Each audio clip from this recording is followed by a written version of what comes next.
tide. Oh, won't it be a tide? Oh, won't it be a tide? Oh, talking with the angels. Won't it be a tide? If you know it, you can help me. Say it one more time. I'll say, won't it be a tide? Oh, won't it be a tide? Shalom, saints, and blessings to you all in the name of our Lord and Savior, Jesus Christ.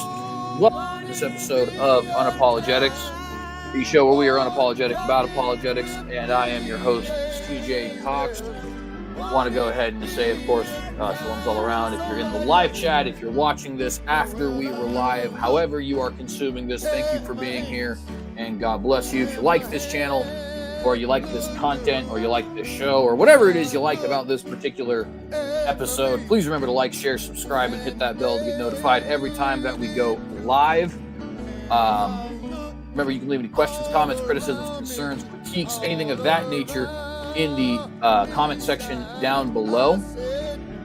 Also, want to go ahead and remind you guys of the various ways in which you can follow and or support this channel.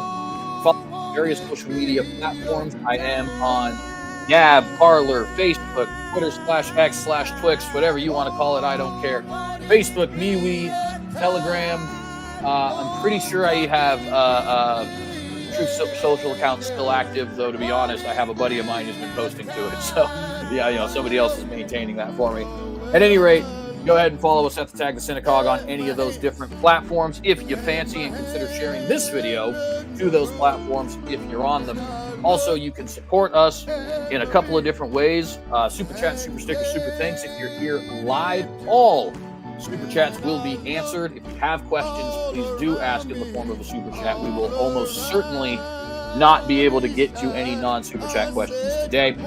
Obviously, if you don't have questions and you just want to support, you can do that too. I digress on that. You can also give to the PayPal one-time subscription or one-time donations. You can become a channel member here. And if you'd like to, you can also join the Patreon. $5 monthly will get you access to the Breakfast Tea video blog. We post bi-weekly, and certainly appreciate everybody who is subscribing there to our Patreon.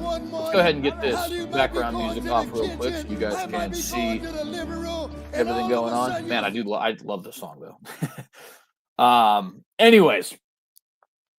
Beyond that, I do have links in the descriptions, not just to some of my stuff, but I have guests, and there's links to some of my guests' stuff as well. So if you want to check out my book, 15 Questions for Calvinists Answered, link is in the description below. If you want to check out my paper on the deity of deception argument, why Dr. Tim Stratton's DOD argument fails, link to that is also in the description below. I have guests, though, and one of them did publish a book. So if you'd like to check out the Twitchy Theologian's YouTube channel, link to that's down below. If you'd like to check out his book, 7 Points of Calvinism, link to that is also down below. And then, of course, we have longtime friend of the channel, Colton Carlson, and a link to his academia.edu account is down in the live chat, as is a link to his specific paper on the issue we're addressing today, Beyond Ability. So if you'd like to just go straight to that, there's a link to that in the description below as well. Channel housekeeping stuff. We do have a debate coming up on August the 12th. I believe it's August the 12th. It's going to be 6 p.m. Mountain Time on Standing for Truth YouTube channel. We are going to be discussing the issue of Lordship Salvation and Free Grace. It'll be me and Layman's Seminary, or if you know him by his real name, Charles Jennings, the chart man, right? We're going to be having our third debate, and again, we're going to be discussing Lordship Salvation versus Free Grace. It's a very generalized topic with no affirmative, but nevertheless, I think that'll be a good conversation. So we're going to be having that here soon. I am currently working out details of a debate with David Paulman. We should be over on Trinity Radio September the 1st to discuss the genocides in Canaan, or perceived genocides in Canaan, depending on what position you take. I'll be taking the rather fundamentalist view of the judgments of Canaan, that I think they are literally exterminations of entire populations. I think that's what the Bible says. That's what it means, in my opinion. And David's going to be taking more of the Paul Copan position of this being ancient Near Eastern war rhetoric that is not necessarily to be taken at face value per se. So that'll be an interesting conversation as well. And then we also have a conference that I'm still a little tentative about it, if I'm being honest. It's supposed to happen December the 12th and 13th over in Dallas, Texas. Numerous different debates taking place. I think we're far enough now that I can start to tell you guys about it, which is why I am. But, you know, things can always happen. Funding has not yet been secured. An Airbnb has not yet been secured. Hotels have not yet been secured, all that kind of stuff. So just, you know, bear that all in mind. But nevertheless, if that does end up going through, which it looks more likely than not that it will, I'm going to be having a debate with James Gadd, priest of the Anglican Church, who some of you would probably be familiar with from his channel, Barely Protestant. And we're going to be discussing the issue of supralapsarianism. Resolution: supralapsarianism is the correct understanding of God's decrees, the correct order of God's decrees, sorry. And I'll be taking the affirmative on that view, being a supralapsarian. I know you don't see a whole lot of us anymore, but nevertheless, I do take that view. So those are some of the things that are coming up for this channel. Other than that, I don't really have a whole lot of channel housekeeping for you guys. So we're going to jump now into our prayer for the day. And then we are going to get some introductions from our guests and get right into what should be a very fascinating conversation. So let's go ahead and say a brief prayer, and then we'll get to those introductions there. Heavenly Father, I just want to thank you once again for the opportunities to make these videos, Lord. I want to pray for your blessings upon this channel and on this video, not only in that it gets to the people it needs to get to, but also, and more importantly, that we see you glorified, Lord, in this video. We see that your body be edified in this video, Lord. This is a very common objection, which means it's an objection that if the doctrines of grace be correct, needs to be addressed, and if it be false, and if this is something that is actually putting bullet holes in the vest, so to speak, it needs to be made clear. And so I hope, regardless of what side truth ends up landing on, Lord, that it be made more evident by this video. And I pray that the audience be receptive to truth and repulsed by any sort of falsehood, Lord, as the guests here and myself should be as well. We ask these things in Jesus' name and give you the glory. Amen. And with that, let's go ahead and get some introductions. We'll go clockwise. I always say counterclockwise. I never do counterclockwise. We'll go clockwise, starting with Colton. Many of you guys are already familiar with Colton if you watch this channel, but nevertheless, just in case, Colton, tell us a little bit about yourself, what you do, where we can find some of your work that you're interested in promoting, and anything else you'd like to share with us. Colton Carlson, of course, thanks for having me. I love the show, and I love to be part of it, so appreciate you, CJ. I am mostly well known for all my responses and large replies to Timothy A. Stratton, a well-known mere Molinist on the online community, who is really, really good friends with Trinity Radio, Braxton Hunter, and Jonathan Pritchett. He teaches at Braxton's College that he is a president of. So I wrote a lot of it on academia. Feel free to check that out. I also have a YouTube channel, but it's not really up and running right now. It's just Truth C Squared, going through a little bit of philosophical, theological things with my buddy and I, just kind of pondering conversations, kind of loose. But essentially, yeah, that's a little bit about me and what I'm interested in. I am a Calvinist, but I think I'm not your typical Calvinist, like your tulip Calvinist. I mean, I do believe in tulip, but I'm just, determinism is a little bit more flexible underneath my view. So we'll get into that a bit. But I do want to say that the paper that CJ linked is the 70-page paper. It's not really paper. It's more like That's how much I've written at the time when I published it. But the volume 3 response to Tim Stratton, that is the one that I'll be using kind of to organize my thoughts. And that's the main one that actually gives my main response, my main argument to 1 Corinthians 10:13. It's the more flushed out argument. And so Beyond Ability, that 70-page paper, it does have a lot of my views. I've changed it a little bit in the volume 3, and it's not as detailed. It just kind of ends the paper with just kind of like libertarian free will could entail or could be entailed by the verse, but it's not really likely, but it still could. Libertarians have responses. And I think in volume 3, I show that they don't have responses. So I go a little bit more further and a little bit more oomph. So feel free to check volume 3 out on Academia. That's a little bit about me. Yeah, absolutely. And we will likely edit the description there to have that added as well, just because I think that is a important piece of information for you guys to get. But if you want to get it right now, just go ahead and click on the link to his Academia page, and you'll be able to find all of the papers there. So thank you for that. And yeah, I'll get that edited towards the end of this video. Twitchy, I don't know if you actually, I know you do on your book go by your real name, but I've never heard you go by your real name online. So I don't know if I can call you that or not. Let me know. But bro, anyway, you can call me whatever you want as long as it ain't a dirty word. Heard that.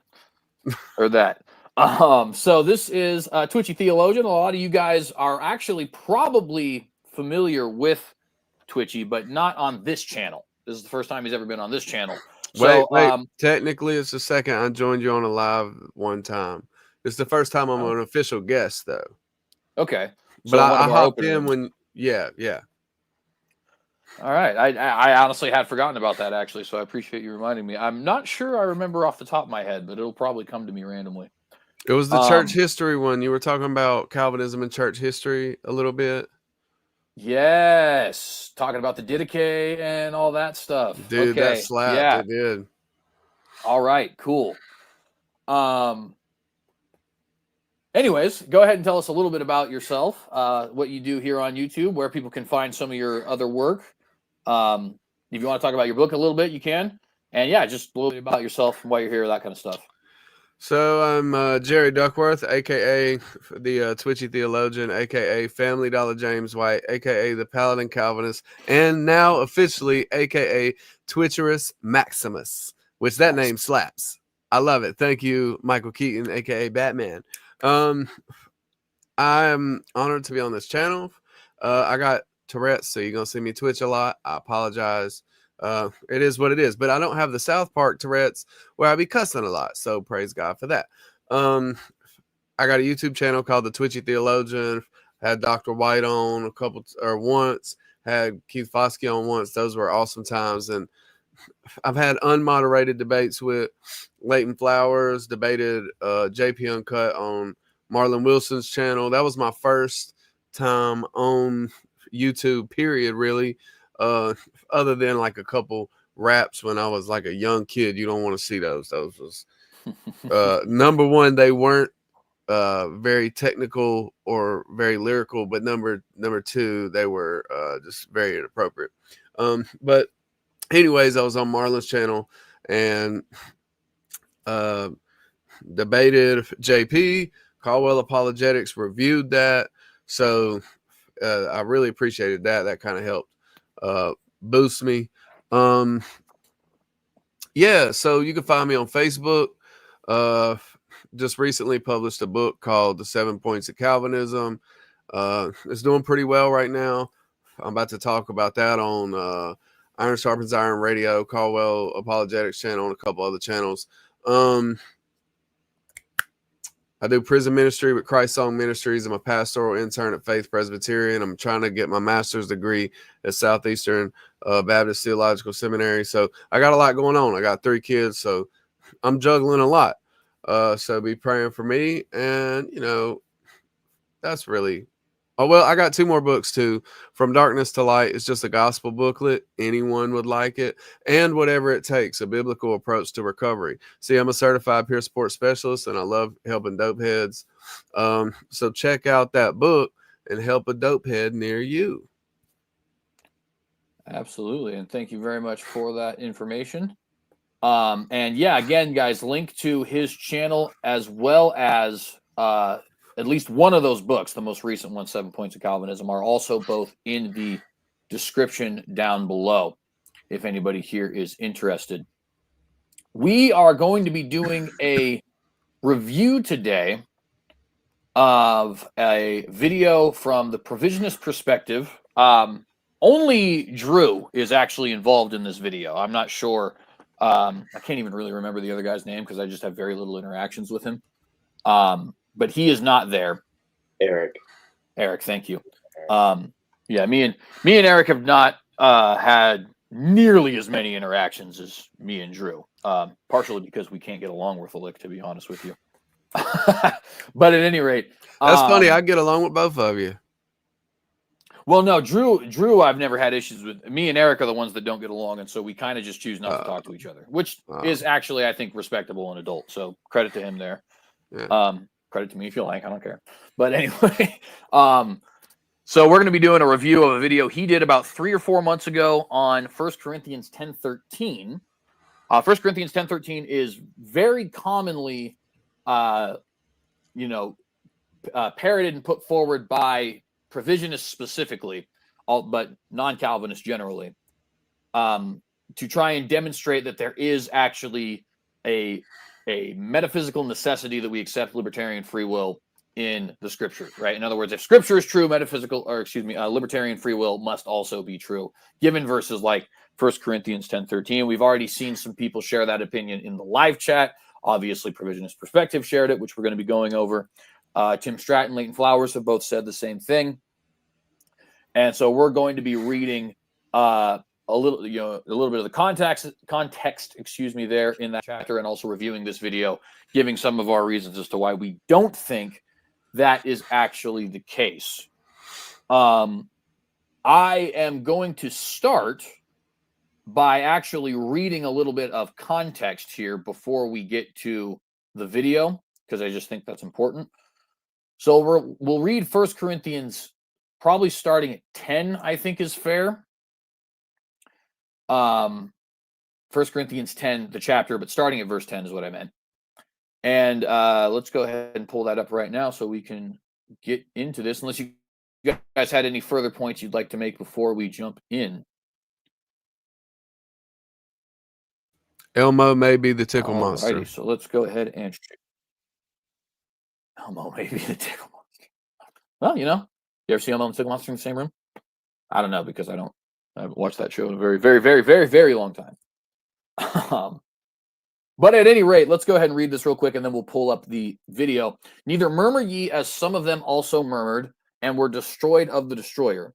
Now all these things happened unto them for examples, and they are written for our admonition, upon whom the ends of the world, are come.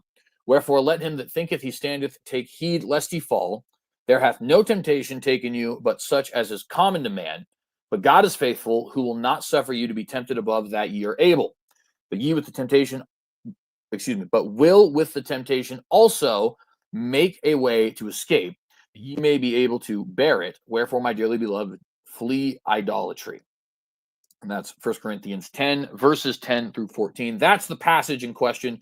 Verse number 13 here, more specifically, is the passage in question. Therefore hath no temptation taken you, but such as is common to man. But God is faithful, who will not suffer you to be tempted above that ye are able, but will with the temptation also make a way to escape, that ye may be able to bear it. So that's what we're discussing here today, friends. We are going to go ahead and jump now into this video. Let me go ahead and pull that up. And what is our first timestamp? Are we going right into the beginning at first? I know that the big. You can go to 1 minute and 45. He just kind of explains the verse, and 1 minute 45 is when he starts his opening with his debate with Twitchy. All right, yeah, and that so for clarification for some of you guys, we'll have it on 2.5 speed, or excuse me, 1.5 speed. 2.5 would be insane.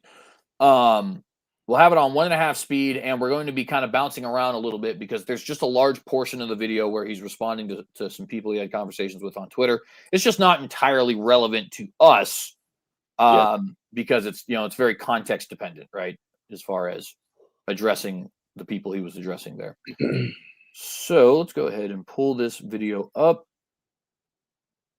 I actually probably should have had this up already, so my bad, guys.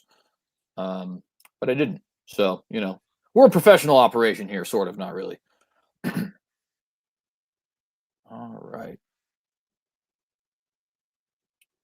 And the screen share here. Go ahead and go up here.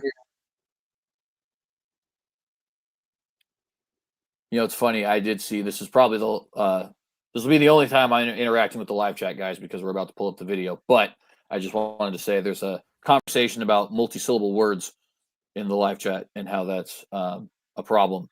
And I do think it's funny because, a lot of words are multi-syllable. Corinthians, for example, is 4 syllables. So I don't know.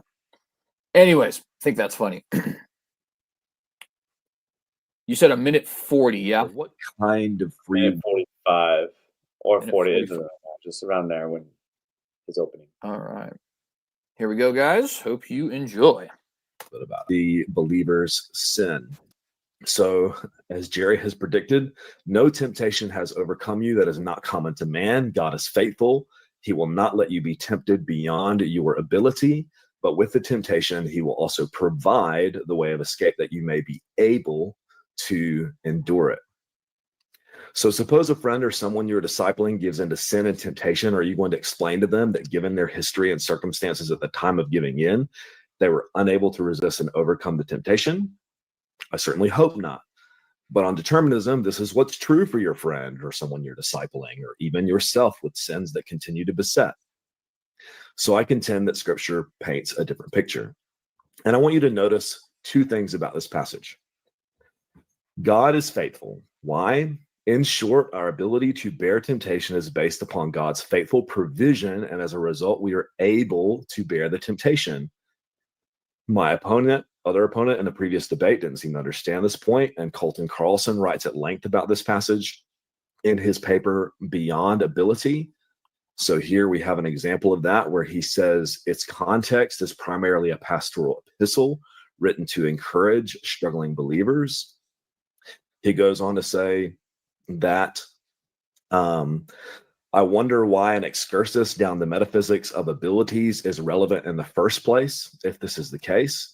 But what he misses is that we know that God is faithful because he does not let or allow us to be tempted beyond our ability, and he is gracious to provide the way of escape that we may be able to endure. What's puzzling to me is that Colton doesn't seem to get that this is a both and others don't as well. Yes, it's a pastoral epistle written to struggling Christians. Are we not to think that as an encouragement to know that God in his grace provides a way out for every temptation, that because of this provision, we are able to bear it? Or do we believe, like Jerry, Colton, and others want us to believe that in that particular moment, given their history and circumstances at the time of giving in, there was no other option for them? As Dr. Tim Stratton has recently put, you can pause it. Pastoral. So I have 2 things. I'm sure Jerry also wants to say some stuff too. But the first thing is he kind of lumps Jerry and I together with determinism, and honestly, I have defended determinism a lot in varying YouTube channels. You can just Google my name, and usually I'm defending compatibilism or determinism in my volumes. Against mere Molinism on academia, I've defended against indeterminism, so I've defended determinism. But I have never once argued for determinism. I don't have any place where I've ever argued, as far as I know, especially not in my academia literature, where I've argued for determinism. In fact, I'm kind of agnostic right now with regards to determinism. I think that if it's true, it's not problematic. And if it isn't true, well, then it's not problematic. So that's kind of where I am. I don't know if he knew that, but I'm kind of clearing the playing field right now. So I think, Jerry, you're still a determinist, yeah? I don't like the word, but I prefer compatibilist, but yeah. So we can get into it later, but for me, I think he makes this mistake, and I have the timestamps, we'll go through it, but I don't think compatibilism is even remotely the same as determinism. I think that Calvinists usually lump them together just because they're not necessarily as in tune or attuned to the free will debate. So, and Drew makes the same mistake here. So I'll want to separate those two. I think if you're a compatibilist, that does not necessitate that you are an indeterminist or a determinist. So I want to get that right. And then secondly, he does say that, it's puzzling to him that it's a both and situation. So I just want to make it clear that where he quoted me was from page 31 of my volume, where, CJ put in the description, and it's a footnote. So it's a footnote, actually 91. So page 31, footnote 91. And so it's not part of the main text. And he wants to say that I missed something. That's a both and, that yes, God is faithful, but how is he faithful? By providing the way out. I actually go on later in the next section, literally like 3 pages down. I go through the Himes and Cohen's debate, because if anyone is following the 1 Corinthians 10:13 argument in the actual academic literature, they should know who Himes and Cohen are. And I literally explicate and exegete their debates back and forth. So Himes is an incompatibilist, Paul Himes. He sent an awesome article through, I think, the Journal of Evangelical Theology or something like that in like 2009 or something. Stephen Cohen, who's a Calvinist, compatibilist, he responded in 2011 with a smaller article, and then Himes responded back to that article in the same edition. And so I go through literally that entire section saying, okay, well, here's where we're at so far, right? After this footnote, by the way, that he quotes me. And I go through and like, this is what Himes thinks, the standard view of essentially the exact same view that Drew's advocating here for 1 Corinthians 10:13, that libertarian freedom is entailed, which we'll get into in a bit, right? What is libertarian freedom and why is it entailed by 1 Corinthians 10:13? But it's the same view. And then I then counter that with Cohen's view. And Cohen's view, just real quick, is just this idea of virtue acquisition. How does God provide the way out? How is God being faithful? By giving us the virtues necessary in order to respond in a godly fashion to that temptation. Himes responds back to Cohen and says this is not adequate enough, because surely responding to temptation, whether you succumb to it or resist, is a type of virtue acquisition. And then I actually go on to say that I grant both of their points, and that if you're going to interpret it, at least as a compatibilist, the best interpretation might be a metaphysical interpretation, although I'm not yet convinced that we have to interpret it metaphysically. All that to say is I think Drew just didn't read on, and he should have read on, and he's quoting a footnote, a small little note that I had on the bottom of a page, when the main text does not support that I missed anything, that I didn't say that it was not a both and, because I actually do agree it is a both and. And I think that Himes and Cohen, they're back and forth between the incompatibilism debate. They both have good ideas and good thoughts on the market. And then that's when I start introducing my own views after that. But yet we see Drew just commenting the first 30-page footnote. And so it is kind of frustrating. It is a lot frustrating to hear that. I go on further. I'm not going to go into it, but I go on further to give an actual argument on page 45 because of the anti-Pelagian, what I call the anti-Pelagian consequence constraint, which is directly from Bignon's book in 2018, that Himes's view of 1 Corinthians 10:13, and Cohen points this out, entails that technically the libertarian could theoretically live a perfectly sinless life. If they could respond to temptation perfectly, no matter what, at all times, they could live a perfect sinless life. To me, that's implausible. To Bignon, that's implausible. To Lee Vissens, right, who's another compatibilist indeterminist, by the way. She's a compatibilist indeterminist. That's also implausible. And so I go on page 45 and forward, saying that this is the argument that I think that we should be focusing on, the inevitability of sin, the regress that McLeod posits in his own book in 2018, and why, if the Himes' view is correct, that you can actually respond to temptation every single time in a categorical fashion, like Drew wants to say, then it just paints this really strange view of sanctification, that the most mature Christian could fall over something menial, minuscule, minute. And the most immature Christian could technically still, no matter what their character is, always do right. That seems pretty bizarre to me and very far-fetched. But hey, that's the implication of the view that Drew and others who want to paint this categorical liberty of contradiction here as a libertarian freedom, ability to do otherwise in this verse. That's an implication that they have. So my point is this, long-windedly. Drew wants to say that, I missed a mark here. I didn't go as far. He just didn't read on. So.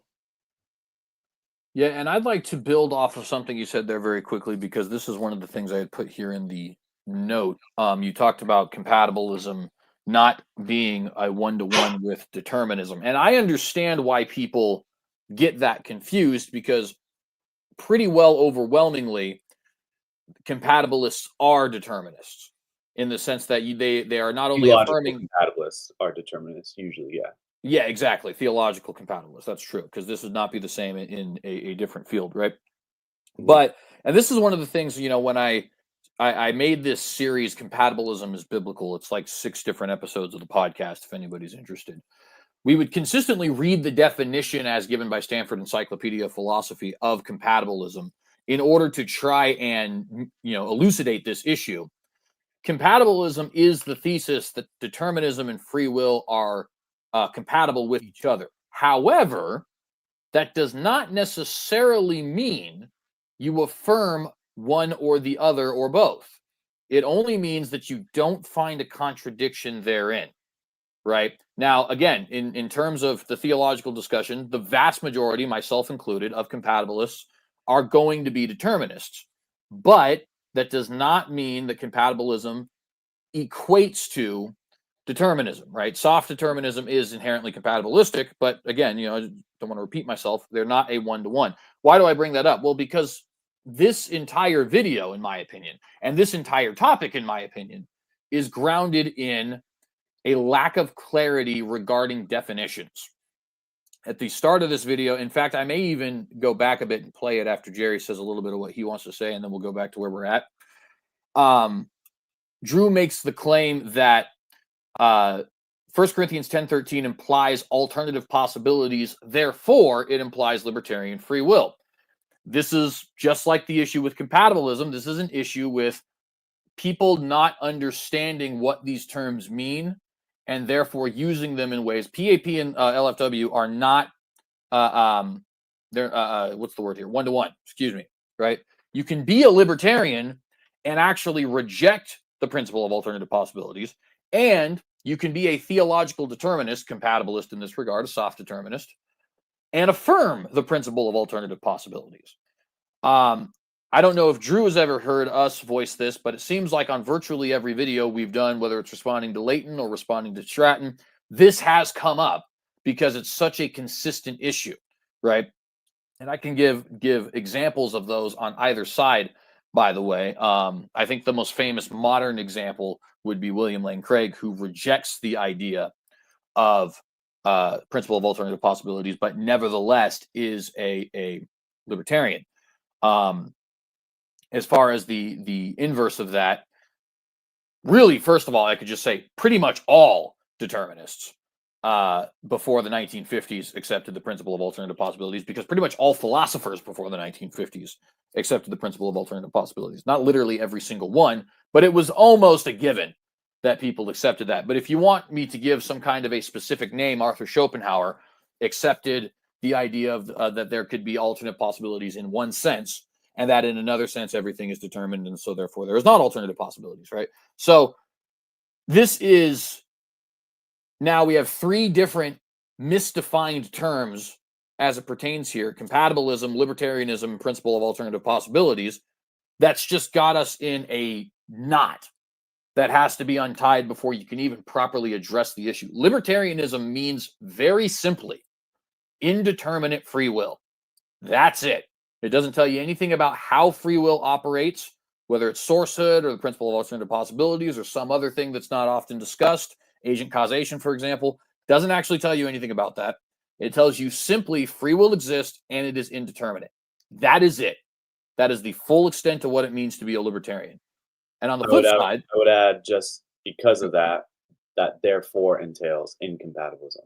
Exactly. It's very true. That therefore would entail incompatibilism. And on the flip side of that, compatibilism, like I said, simply the view that determinism and free will are compatible, even if you don't affirm either or, right?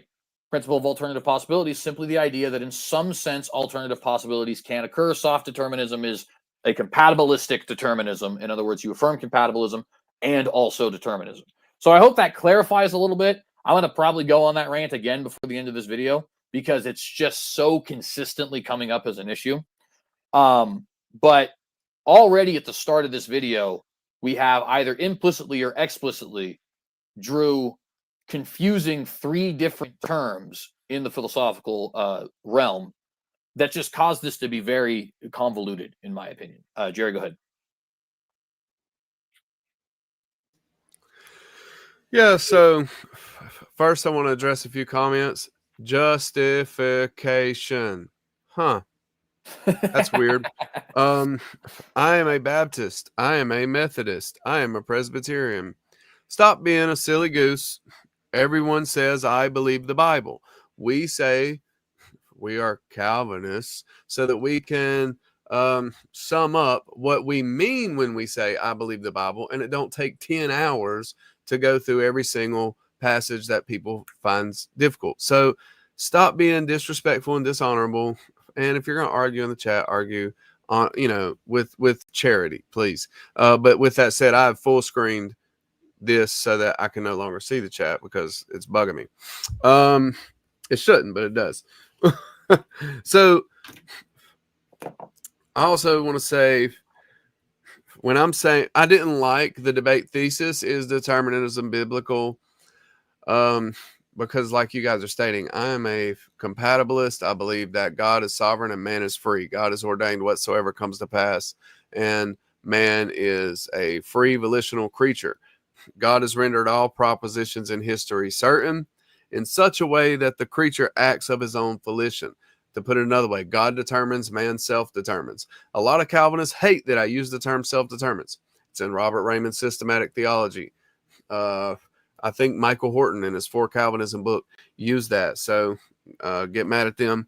And Gerstner says, you are as free as if nothing was determined and as determined as if nothing was free. So when I'm saying compatibilism, that's essentially what I'm talking about. And I want to touch on some of the stuff later on when it gets down to more of the exegetical stuff, because that's where I feel like the biggest mistake is made. Number one, I can make a positive case from 1 Corinthians 10:13 as to what it's saying, and it's a greater case because I have context to back up what I'm saying. Whereas he's assuming certain metaphysical. He's there's metaphysical presuppositions that he's eisegeting and pigeonholing into the text.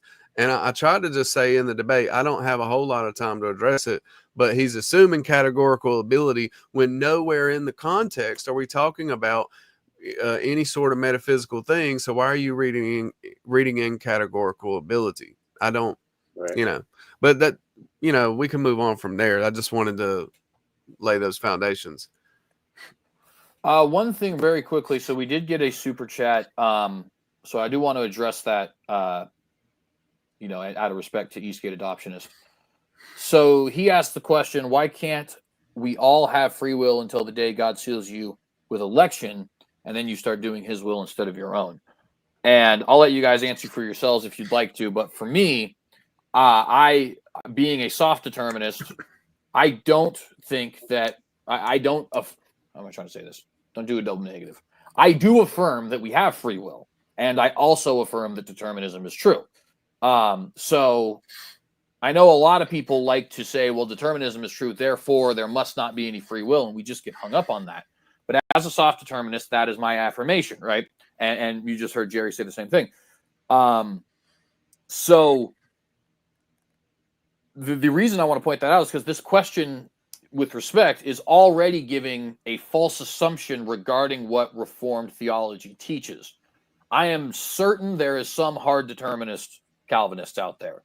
I've never met them personally. There is that one Hispanic fellow who he does very strongly believe that non-Calvinists aren't saved. I don't know if he's actually a hard determinist though, so I'd have to probably watch more of his videos, and I don't care to do that, so I'm not going to.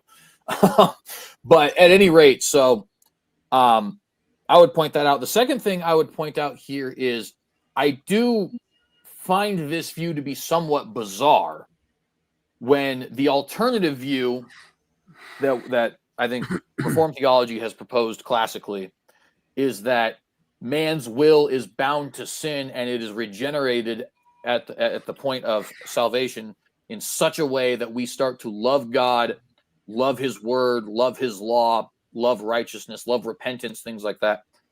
The reason I find that strange is because I guess I just don't see what the big deal would be if those are the two positions. It's like you're kind of tomato in a way. So I guess I just don't really care. You could take that view. I can take my view. We're kind of saying the same thing at that point anyway. So there's really no point in fighting over it, right? That would be my little short view. If you guys like to comment, you can. If not, we'll just go ahead and move right on. Sure, I will.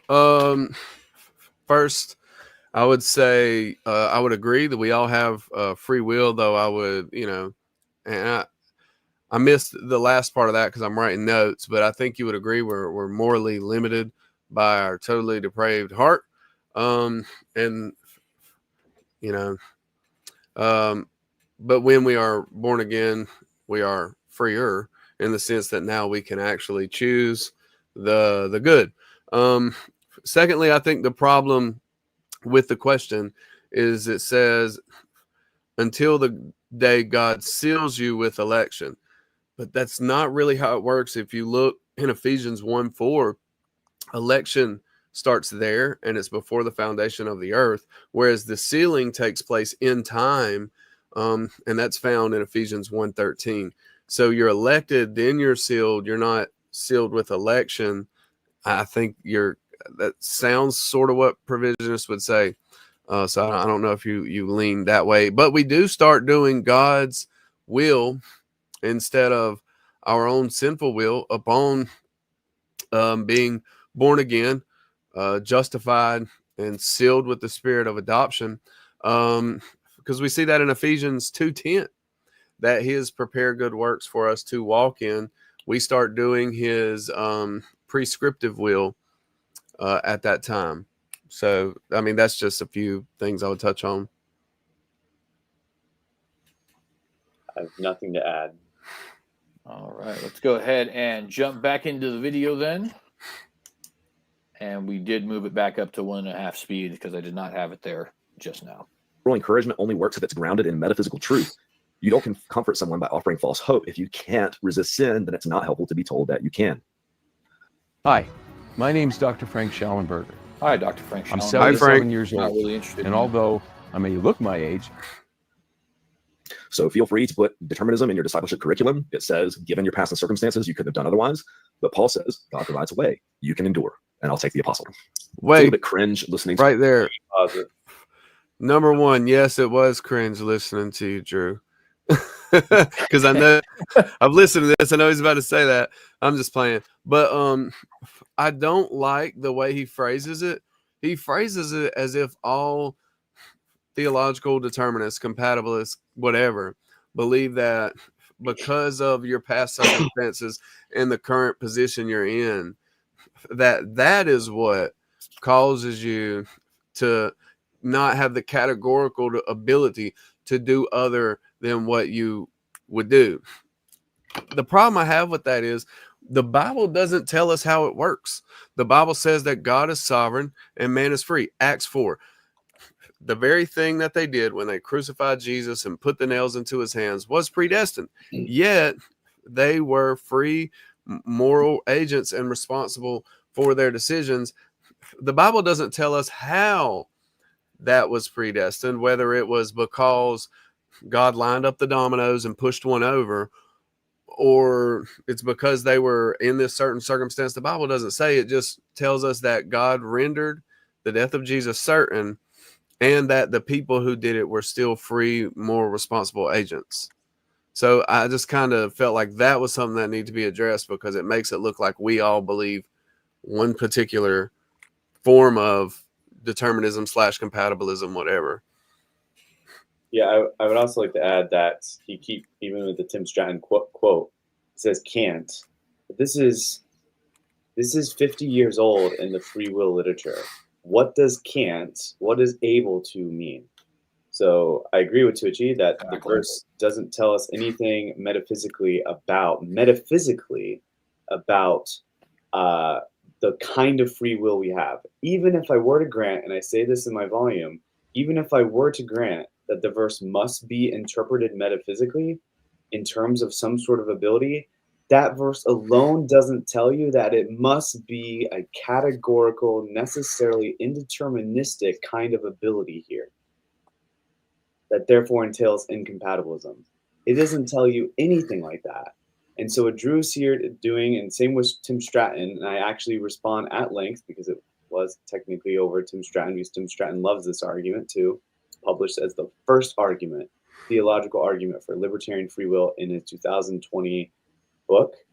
So I say it to him as well, but this idea of a categorical, all things considered from what he says in the video, from my circumstances and my history given at this point right now, I could either succumb to temptation or I could resist temptation, that kind of garden of forking paths.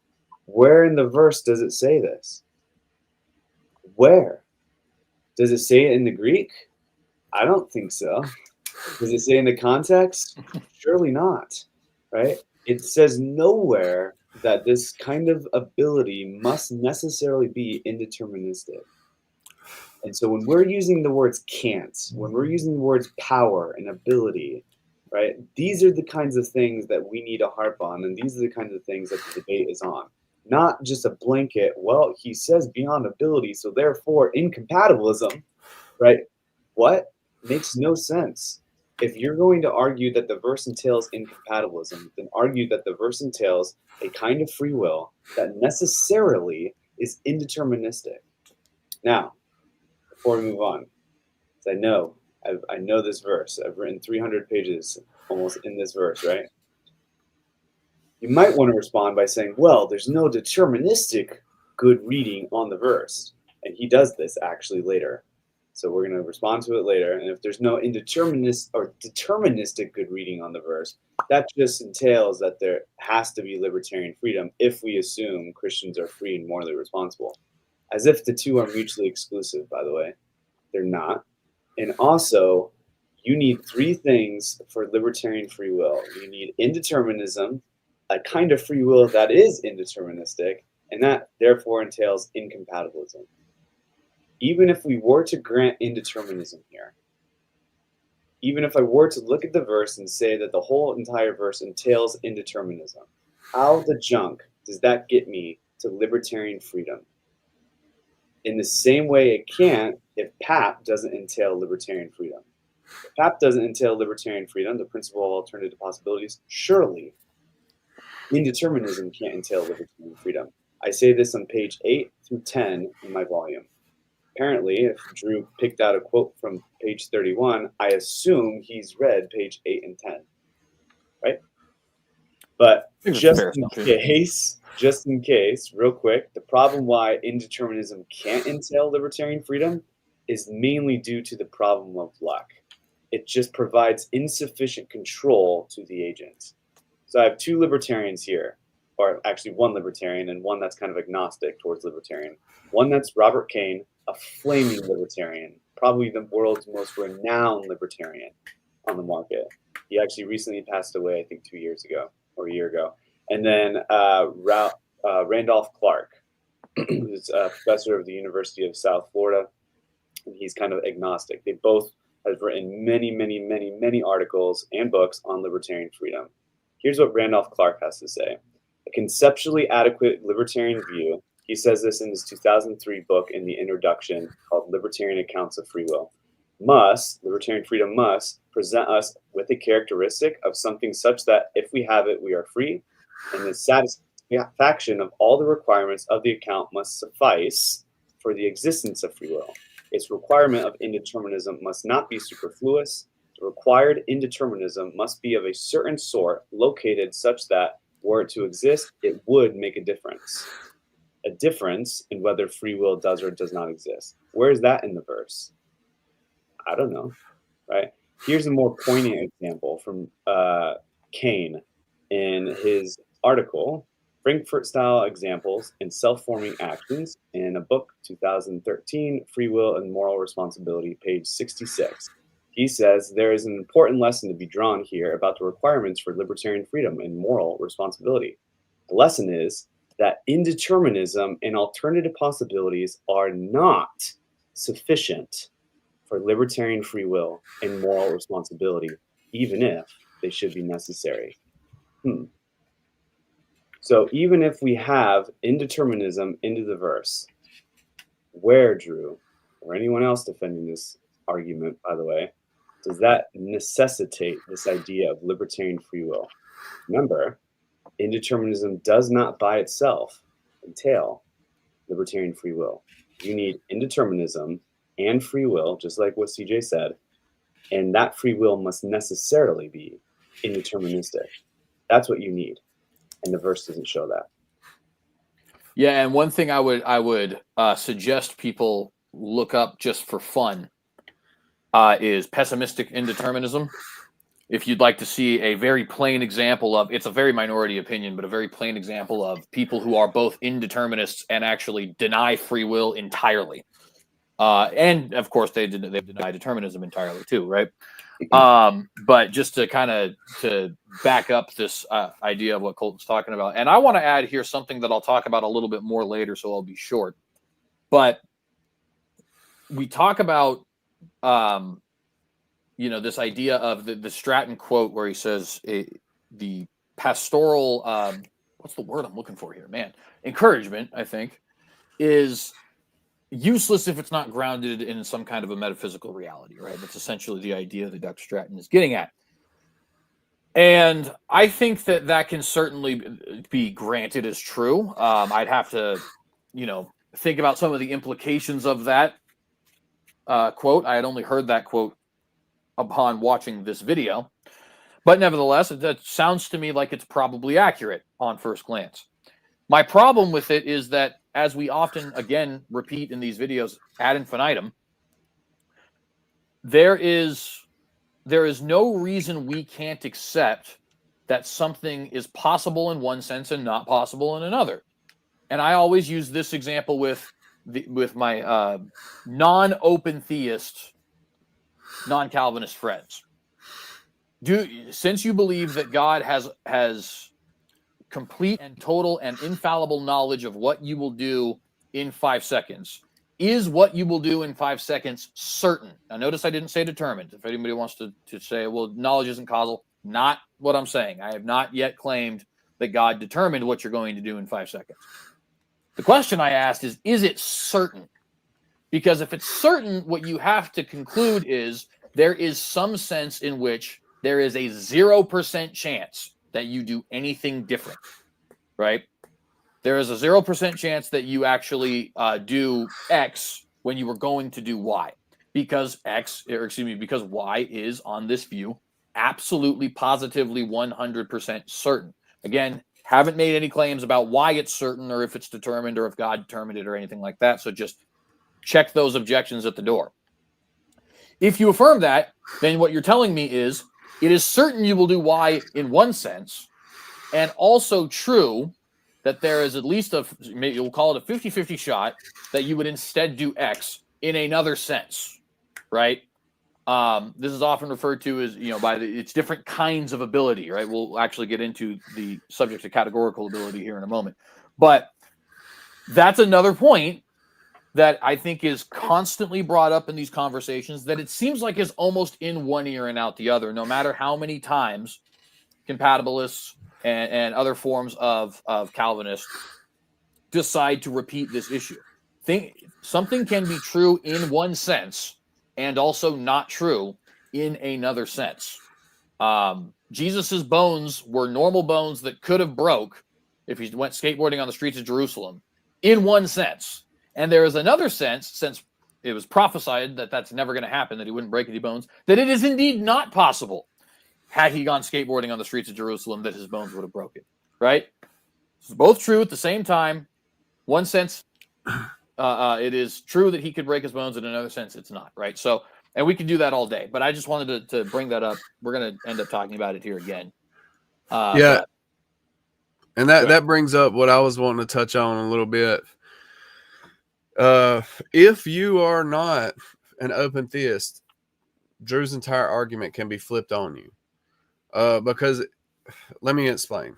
The text says, no temptation has overtaken you that is not common to man. God is faithful, and he will not let you be tempted beyond your ability. Now, what I'm arguing is that the text is about moral ability. The text is about contingent ability. If you want to do otherwise, you can. It's not about categorical ability. Now, because Drew is an open theist, he thinks that it's about categorical ability. That's what he's arguing. But if you believe God knows the future, like CJ was saying, you have the same problem. You have no categorical ability to do other than God knows you're going to do. So let's say you're about to fall into a sin, and we'll say you're about to rob somebody, and God knows you're going to rob that person. He provides the way out, though. You see, you have a memory of your mother telling you not to steal. In that moment, do you really have the categorical ability to do otherwise? You don't, because God knows you're going to do it already. Now, at the same time, I don't understand how Tim Stratton can put this forth. Isn't he a Molinist? Yeah, right? He is a Molinist. And yeah, Molinism is just determinism with extra steps, in my opinion. Exactly. So here's the thing. Let's say right now, I'm tempted to say a cuss word or something. In Tim Stratton's worldview, God he enacted the world where I would cuss if I were to cuss. So I would have no ability to do otherwise, because it was certain that was going to happen. And well, can I point something out here real quick on that too? That issue is even made worse. Everybody should go check out, when you have time, James White, William Lane Craig, Conversation on the Unbelievable podcast, because one of the things Craig says that's incredibly illuminating as it pertains to the issue of Molinism, and he's not the sole authority on Molinism, don't get me wrong, but he is ranked by Time Philosophy as one of the top 50 most influential philosophers in the world, right, in the history of the world. And he is the most well-known voice on Molinism probably ever, including Molina himself. That being said, okay, he actually makes the claim in that debate that the reason why you will do A instead of B in a certain timeline is because of a list of what he referred to as subjunctive conditionals, right, that ultimately end up in you doing the thing that you were going to do, which is called causal determinism. You know what I mean? So like that's a very bizarre view. Molinism is a very bizarre view, in my opinion, because it is quite literally God looking at all the different timelines and actualizing the one which has a certain domino effect that inevitably leads you to doing A, which is just determinism. And I don't understand why more people don't see that. And I know they want, well, yeah, but we affirm that there's a categorical free will and all that kind of stuff. Okay, but if you actually break down what your words mean, no, you don't. Right. Anyway, sorry. That's the thing. I don't understand how they don't see it. Drew just took the AK and blasted Leighton and Tim Stratton with this argument, because in their view, they act in the moment when it's happening. They don't have the categorical ability to do other than God knows they will do, or the world he enacted, right? And then a few more things. He's equivocating on ability. because we're saying contingent ability. He's saying categorical, and he's assuming that it means categorical. And then also, when we say decree, I even said God renders all propositions in history certain. So when he ordains whatsoever comes to pass, it's not that his decree forces Adam to fall.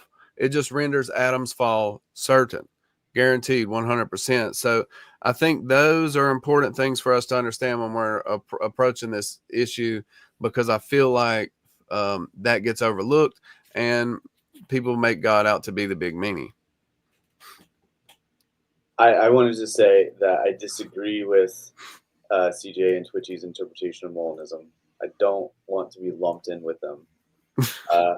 So I'm not going to go into it right now, but I do think that if Molinism is true, it's not just a form of determinism, and you could have free will, a kind of free will that's probably categorical, even and incompatibilistic, and so therefore indeterministic, and libertarian, if middle knowledge were true. So I got a question though. In world A, let's say if I may, real quick, because we will let that one ride for just a moment, just so we don't get too bogged down in that particular issue. And I'm not going to lie, I sort of kind of baited Colton into saying that because we've already talked about this. I mean, I will say, like, there's problems with Molinism. I'm definitely not a Molinist. I just don't go that route. Right. I would go maybe the Greg Welty route and saying that there's no relevant difference in terms of God's liability between Molinistic providence and Calvinistic deterministic providence. I would put my cards on that. I wouldn't put my cards on like the grounding objection or that form of determinism. So either way, and that's all not Molinists.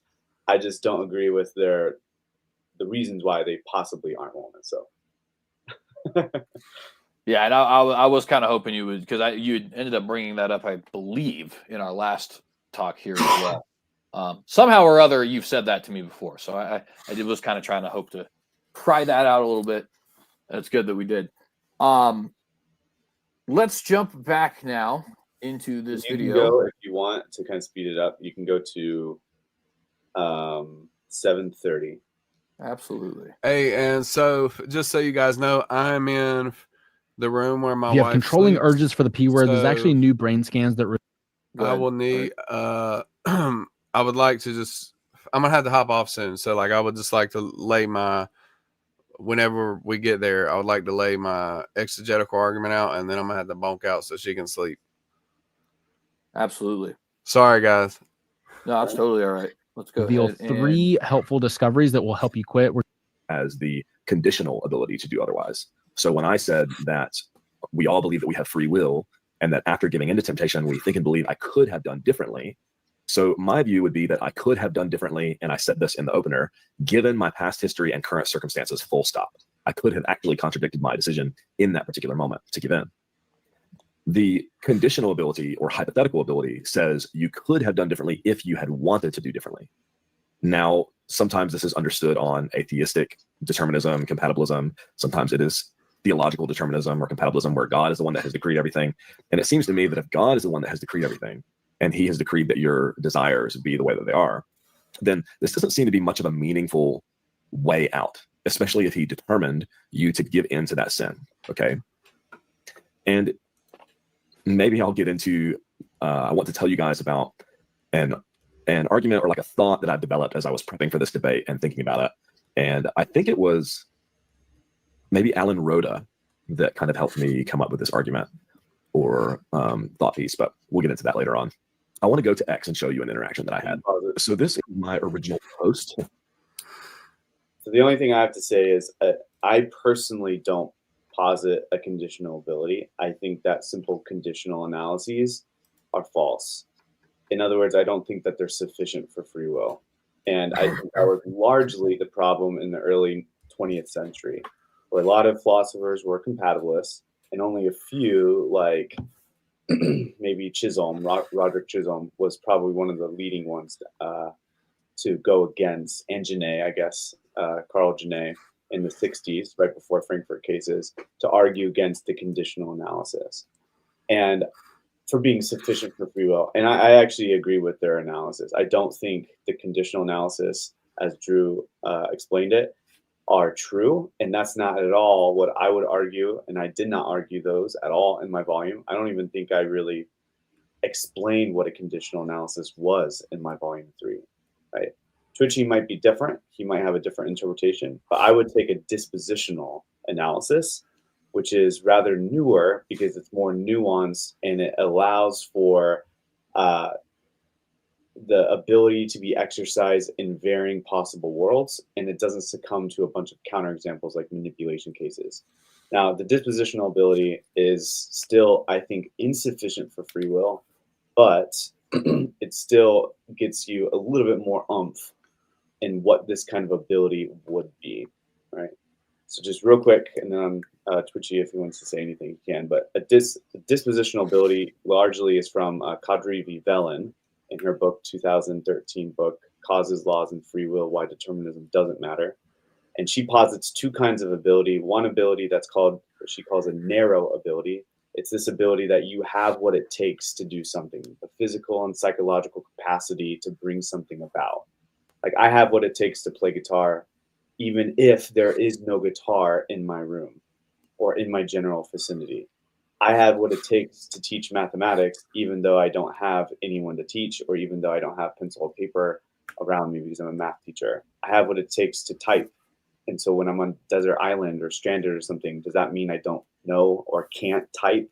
In some sense, I can still type. If I'm on an airplane, I can still play guitar. And I will naturally, commonly say, I can play guitar, even though there's no guitar around me, right? The wide ability is the narrow ability plus the opportunity to do otherwise. So I can do this. I have what it takes to do it physically, psychologically. I know how to. Plus, I have that opportunity circumstance amendable to me. I have a guitar hanging right now on the other side of the computer in front of me. I can technically right now play the guitar, have what it takes, and I have the opportunity. Therefore, I have the wide ability. I would use this kind of ability to shove into that verse if I were to interpret the verse metaphysically.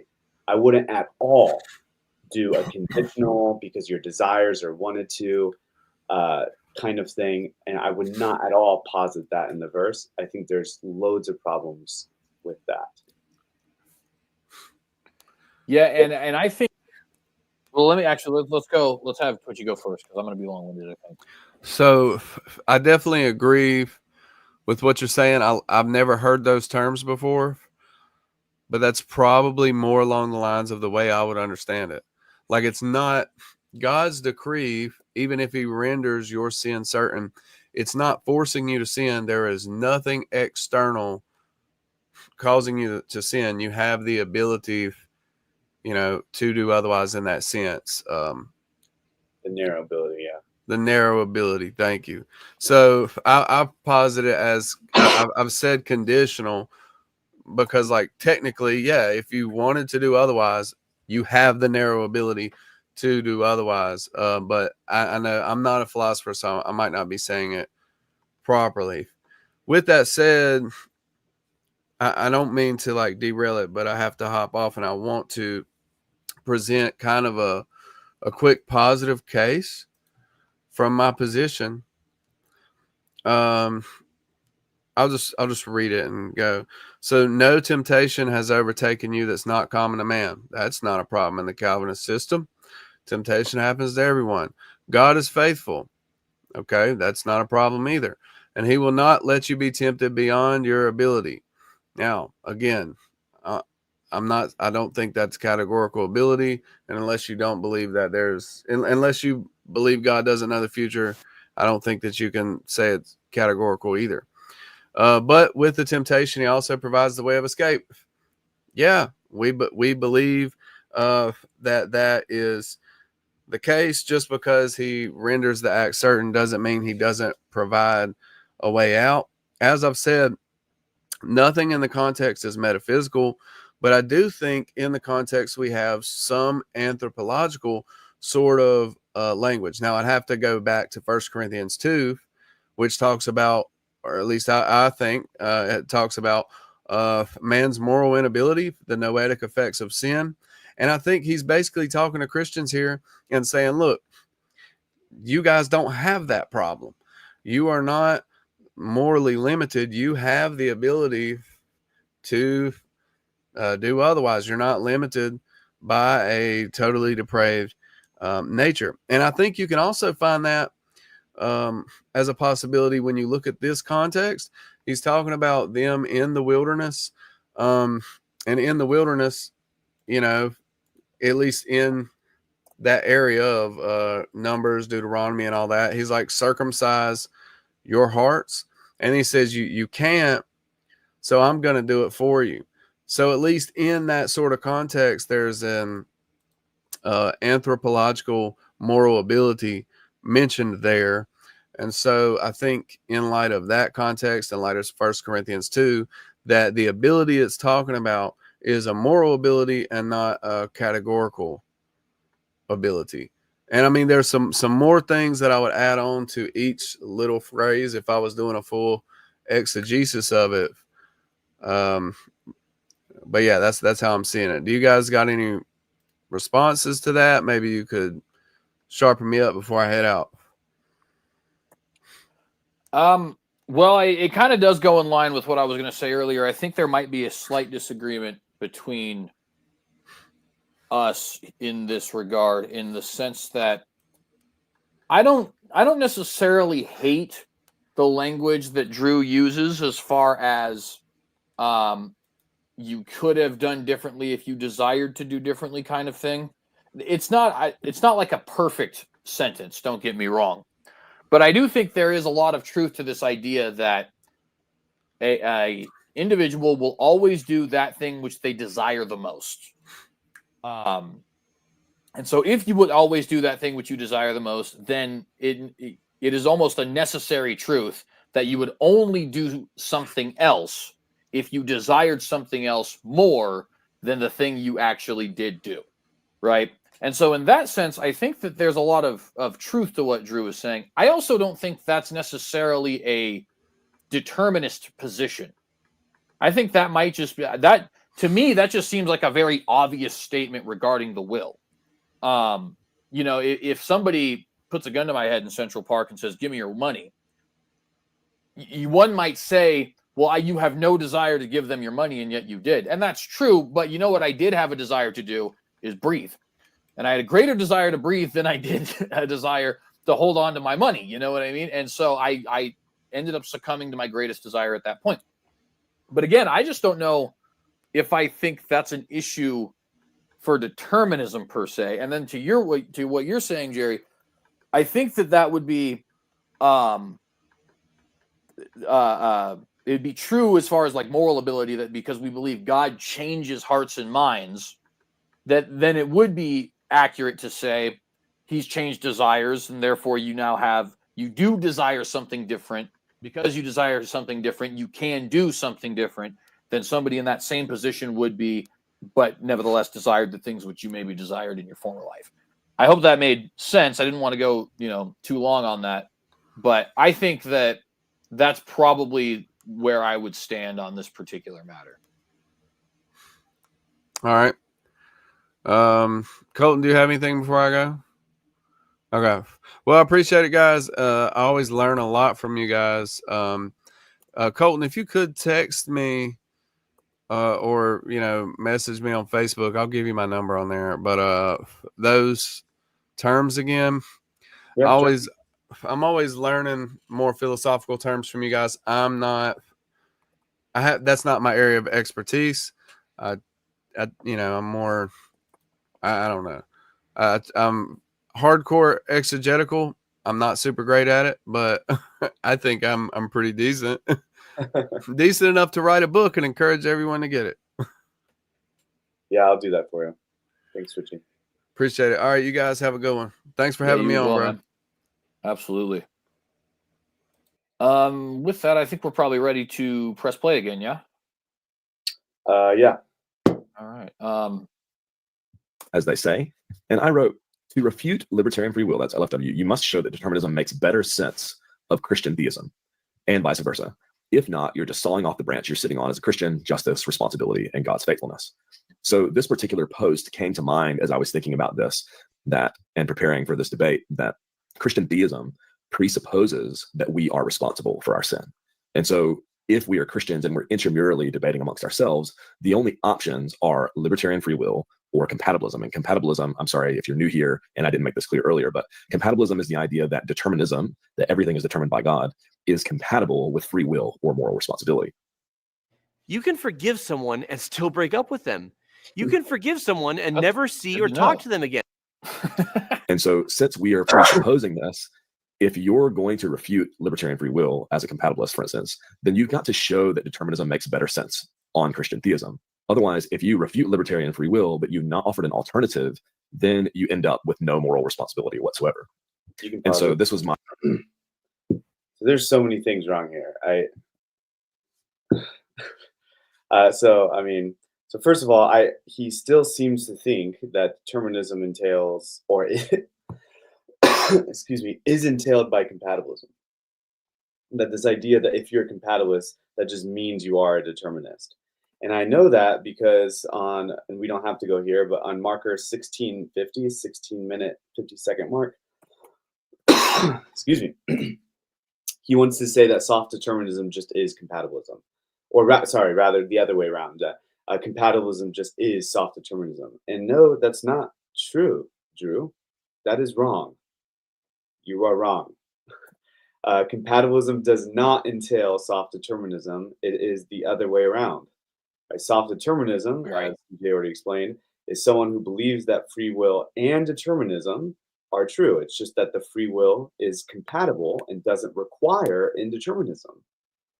That's all they think. And then the compatibilists, usually secular compatibilists, and I would kind of put myself around that camp in the sense that it doesn't hold to any truth about whether determinism is in fact existing in our world. It's agnostic with regards to determinism in our world, whether that's natural or theistic determinism. Most compatibilists do also, though, believe in free will, right? But they don't need to. Free will is not required to believe to be true if you're a compatibilist. You can be a compatibilist and deny both determinism and free will. You can be an indeterministic compatibilist and still hold to free will. It's just that free will doesn't require indeterminism. Or you can be a compatibilist and hold to both free will and determinism, which is the soft determinist position. Right? So there's all these different views that it seems that Drew's just lumping them together. I mean, he says to refute libertarian free will, you must show that determinism makes a better sense. What? No, I don't. Why is determinism the antithesis of libertarian free will? I agree that if Christianity is true, then moral responsibility should be true. Now, caveat, depends on what you mean by moral responsibility. Do you mean it in the desert sense, like we're deserving of praise and blame? Or do you mean it in some sort of forward-looking sense, like Dirk Pereboom, who is a hard incompatibilist, who leans a little bit more towards deterministic views, worldviews? We can hold some moral responsibility in a Christian worldview without holding to a desert kind of moral responsibility. That's just extra. I can grant to Drew, though, that it's a desert sense where you're deserving praise and blame for moral responsibility, that we are free. But why then do I have to be a determinist or must show that determinism makes better sense of Christian theism? That makes no sense at all. If anything, I have to show that compatibilism makes better sense of Christian theism. And I think I have. In fact, in volume 3, I specifically have a section called Libertarianism and Compatibilism, weighing the pros and cons of constitutive luck, in which view actually handles a very difficult problem in contemporary philosophical literature on free will, namely constitutive luck.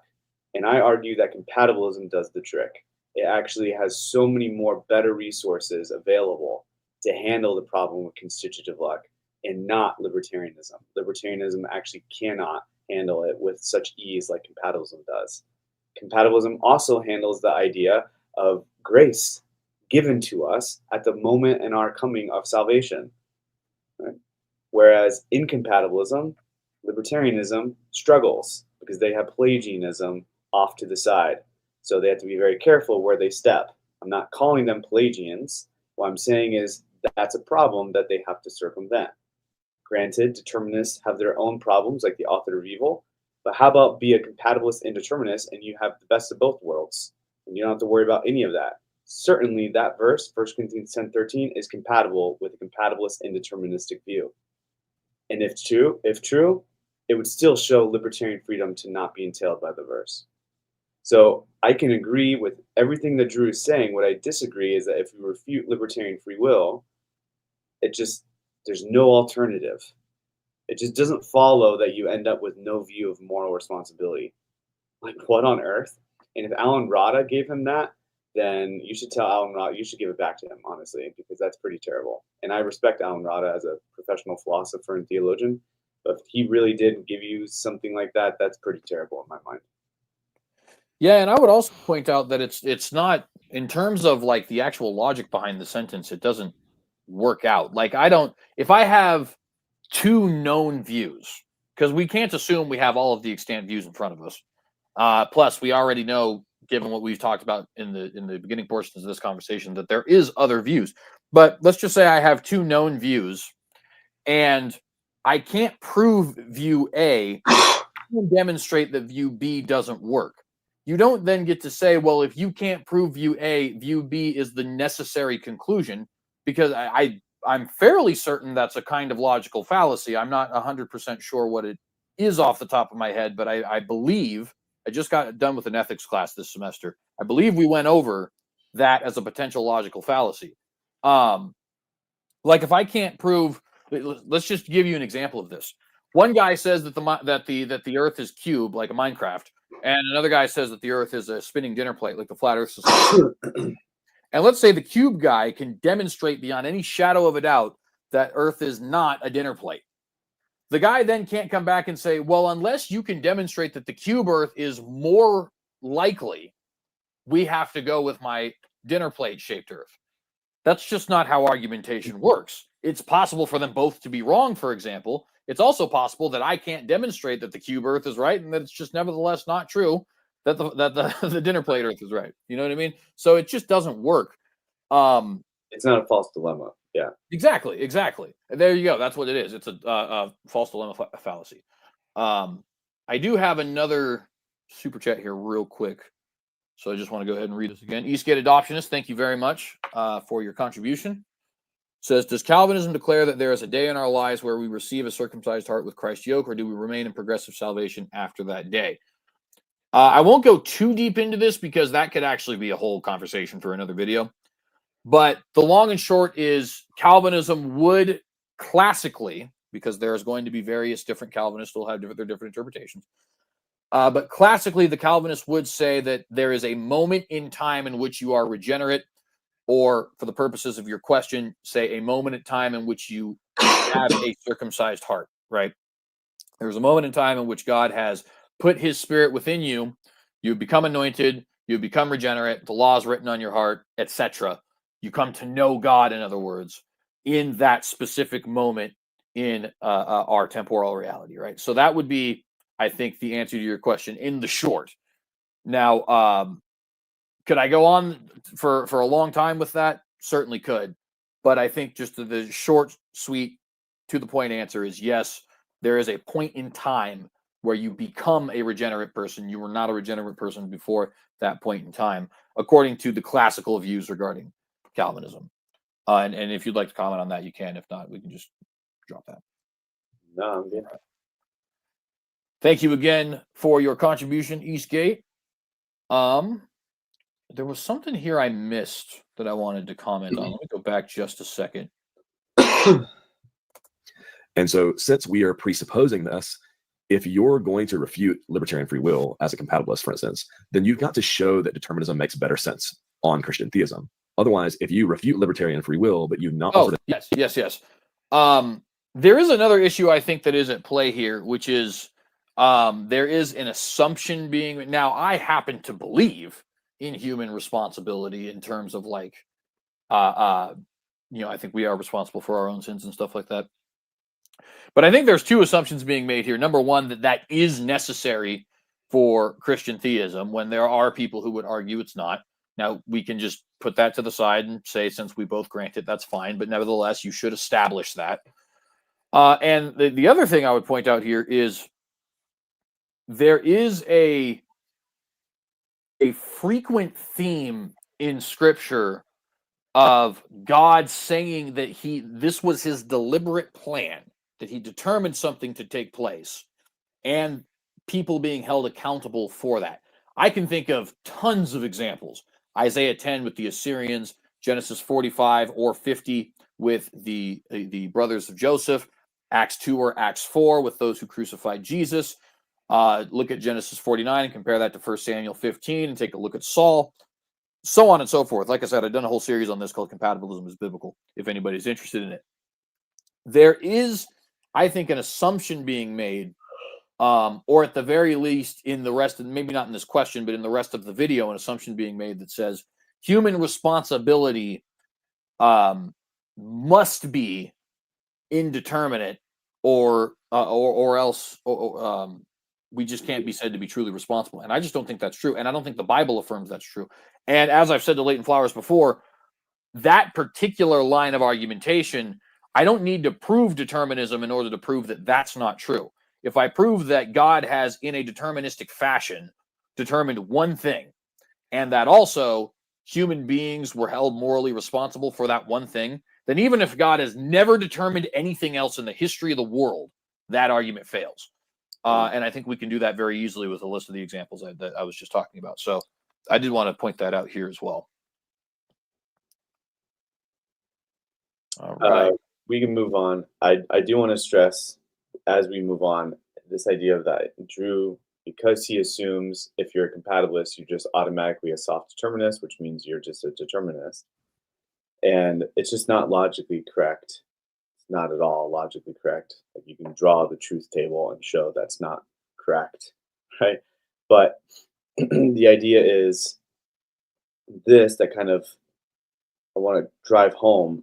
Because it's not correct, you can hold and we can grant, even if CJ doesn't believe it, that indeterminism is true, you can grant indeterminism because technically it's, their argument, right? It's the libertarians' argument. So in a dialectic, as an interlocutor, you want to try to grant as much of their argument as possible and then go for the kill, right? We can grant indeterminism to be 100% true, but that does not entail incompatibilism. We can grant that indeterminism is 100% true, but it does not entail incompatibilism. What entails incompatibilism there is if you have the categorical free will ability. Then that would entail indeterminism and then incompatibilism. But you can have indeterminism because maybe you think determinism is false for independent reasons, right? Maybe the author veto objection actually gets you and you're like, oh no, I can't therefore hold to determinism. Indeterminism has to be true. But then you can hold to free will, a type of free will that doesn't require indeterminism, like maybe a dispositional ability, or maybe guidance control from Fisher and Revise's 1998. All these things I've told Drew in passing, either on Facebook or in messaging, private messaging. And so he should be very familiar with some of these terms. We could hold to any one of those views, say we're a compatibilist, say we're an indeterminist, and the verse would still not entail libertarian free will, because if compatibilism is true, libertarian freedom by definition has to be false. So I just want to press that point. Doesn't ever bring it up, but that is a live option. And in my volume, I try to articulate this option towards the very, very, very back end of the volume 3. And I think we're skipping ahead to another timestamp, right? Yeah. So if you want, you can go to probably 28:20. And for those back and forth, yeah. Yeah, exactly. I was going to say, for those who may be concerned with how much of a jump that is, the first off, the original video is in the description below. I encourage you to watch it without our commentary. That portion, that 16-minute portion, is just really not relevant for our purposes because it's specifically regarding a back and forth that Drew had with somebody on Twitter who is not us, not either of us nor Jerry. And so it's just not really relevant for our purposes today. But again, link is in the description below. Watch the whole video if you fancy. I would encourage you to do so. Okay. Now, the problem with compatibilism and conditional ability is they will say you're responsible because you could have done differently if you wanted to have done differently. But if you wanted to have done differently, that scenario in which I wanted to do differently is not about this current world. It's a hypothetical scenario. This is also called a hypothetical ability. And so in my estimation, this is it's not a sufficient compatibilist explanation of this passage to say we should just be focusing on God's faithfulness and his graciousness. Well, sure, but you need to explain to us how compatibilism offers a more plausible, more probable explanation of this passage than does libertarian free will that we would say of the contra-causal variety. I felt like this was important to highlight a little bit more in detail because I wasn't able to get into that much detail on this in the debate. I do want to take this opportunity to engage with some pushback that I've had on this. So first, he makes, if you notice very carefully, he does say the conditional. If you have the conditional, therefore you are morally responsible and free. No contemporary philosopher says this now.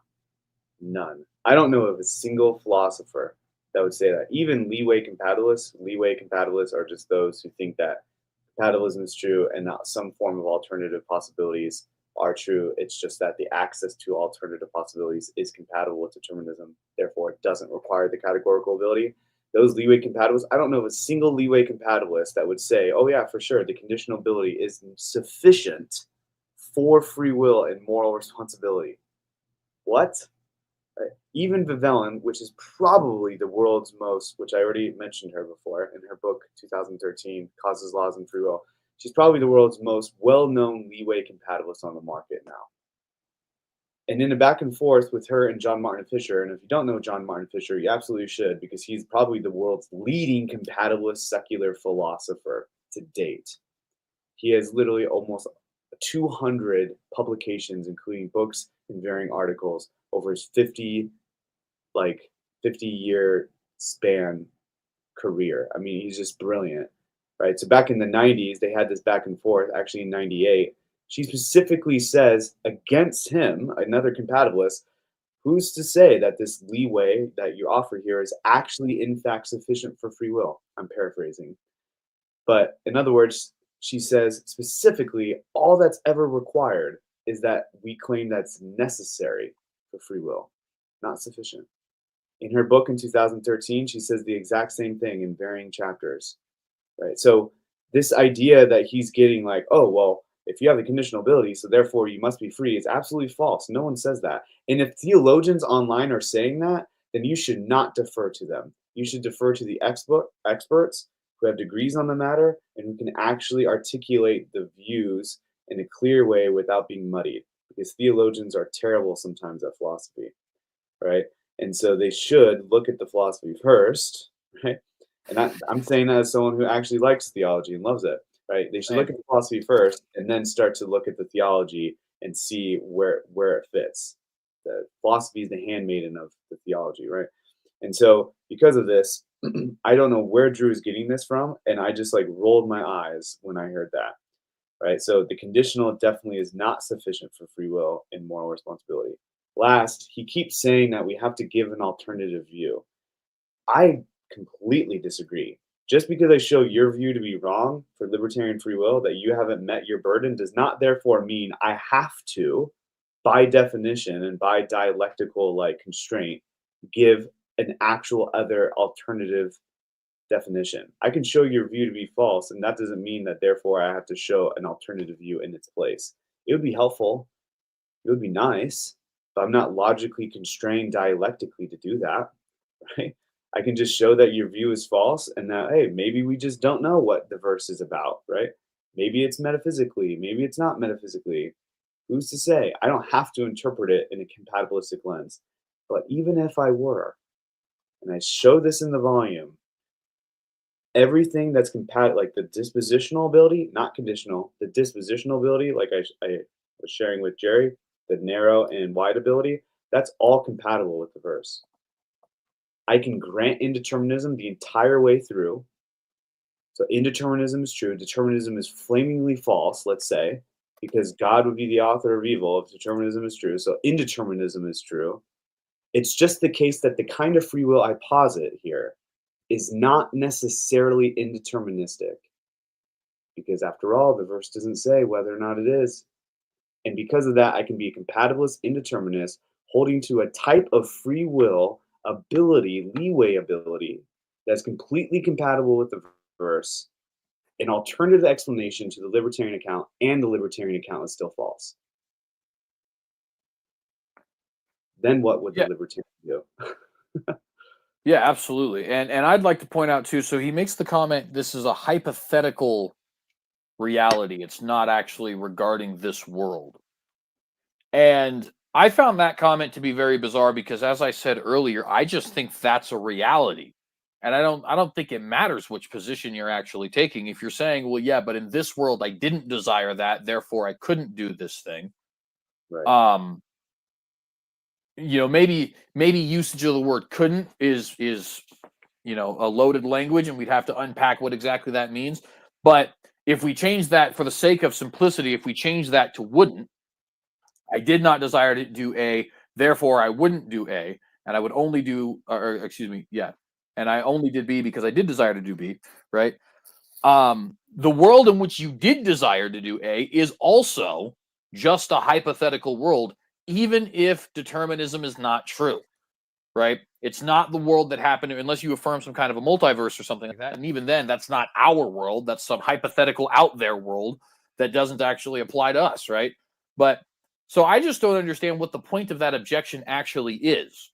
If you want to make the claim, well, my desires would only be different if we lived in a timeline where my desires were different, it's like, right, that's a tautology. That's just a matter of fact. It's just true. Right. And it remains true regardless of if you're a libertarian, an open theist, an atheist who also happens to be a determinist, a Buddhist who also happens to believe in free will. That one's not really possible, but I'm just kind of throwing stuff out there. Right. It's just true. That's just a fact. And I again remind, for the audience's sake, the idea that you always choose to do the thing which you desire most, that's not a strictly deterministic view either.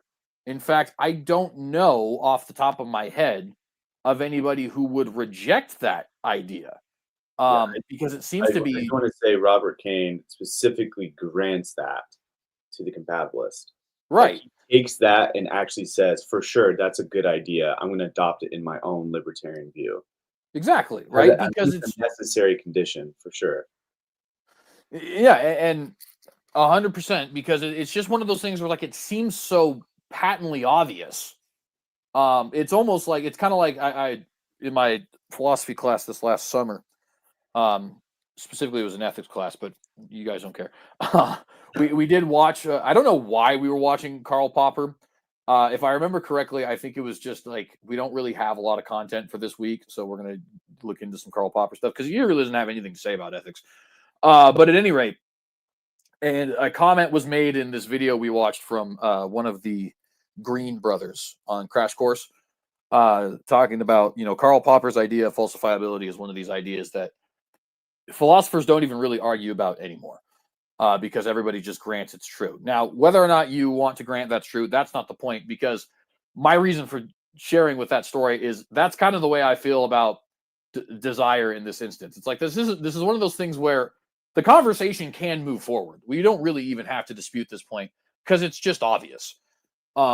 Maybe it wasn't obvious to some ancestors at some point in time, but I think it is at this point. At any rate, that's all I had to add on that regard. At least as a necessary condition. Yeah. And I think it is obvious. And I think even with the dispositional analysis, you could clearly adopt that still. Right. I want to emphasize, because I kind of know Drew, and he'd be like, okay, that's great. You can have a compatibilist and determinist, but can you show then how that works with the view? So I would just real quick, again, the narrow ability is I have what it takes as a dispositional analysis. I have what it takes to do something, right? And then wide ability is I have what it takes to do something, plus I am in amendable circumstances to actually do it in the real world. So I'm accommodating his concern here, right? Give any temptation that you can think of. Think about the verse, right? If let's just say indeterminism is true, right? I have a temptation to be gluttonous or something like that, right? Do I have what it takes to resist? Yeah, I think so. I might be psychologically healthy and a normal human being, right? I'm psychologically healthy. I'm not under duress or anxiety or anything like that. I can just kind of not eat, right? I have what it takes to not eat that extra, ice cream or that extra slice of pizza or something like that, right? Drink that extra beer, let's say. So I have that, right? The narrow ability, and perhaps I have the wide ability. I have the opportunity to not drink that extra beer, to not take that pizza.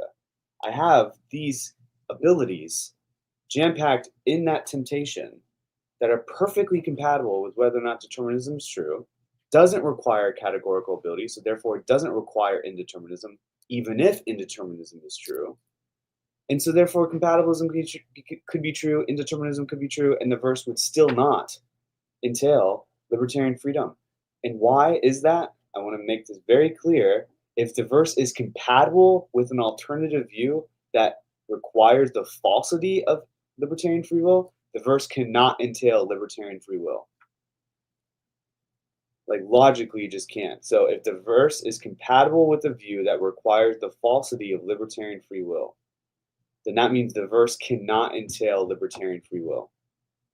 And so I'm not saying that the verse entails this, although it might entail a dispositional ability. I think that the verse is compatible with it.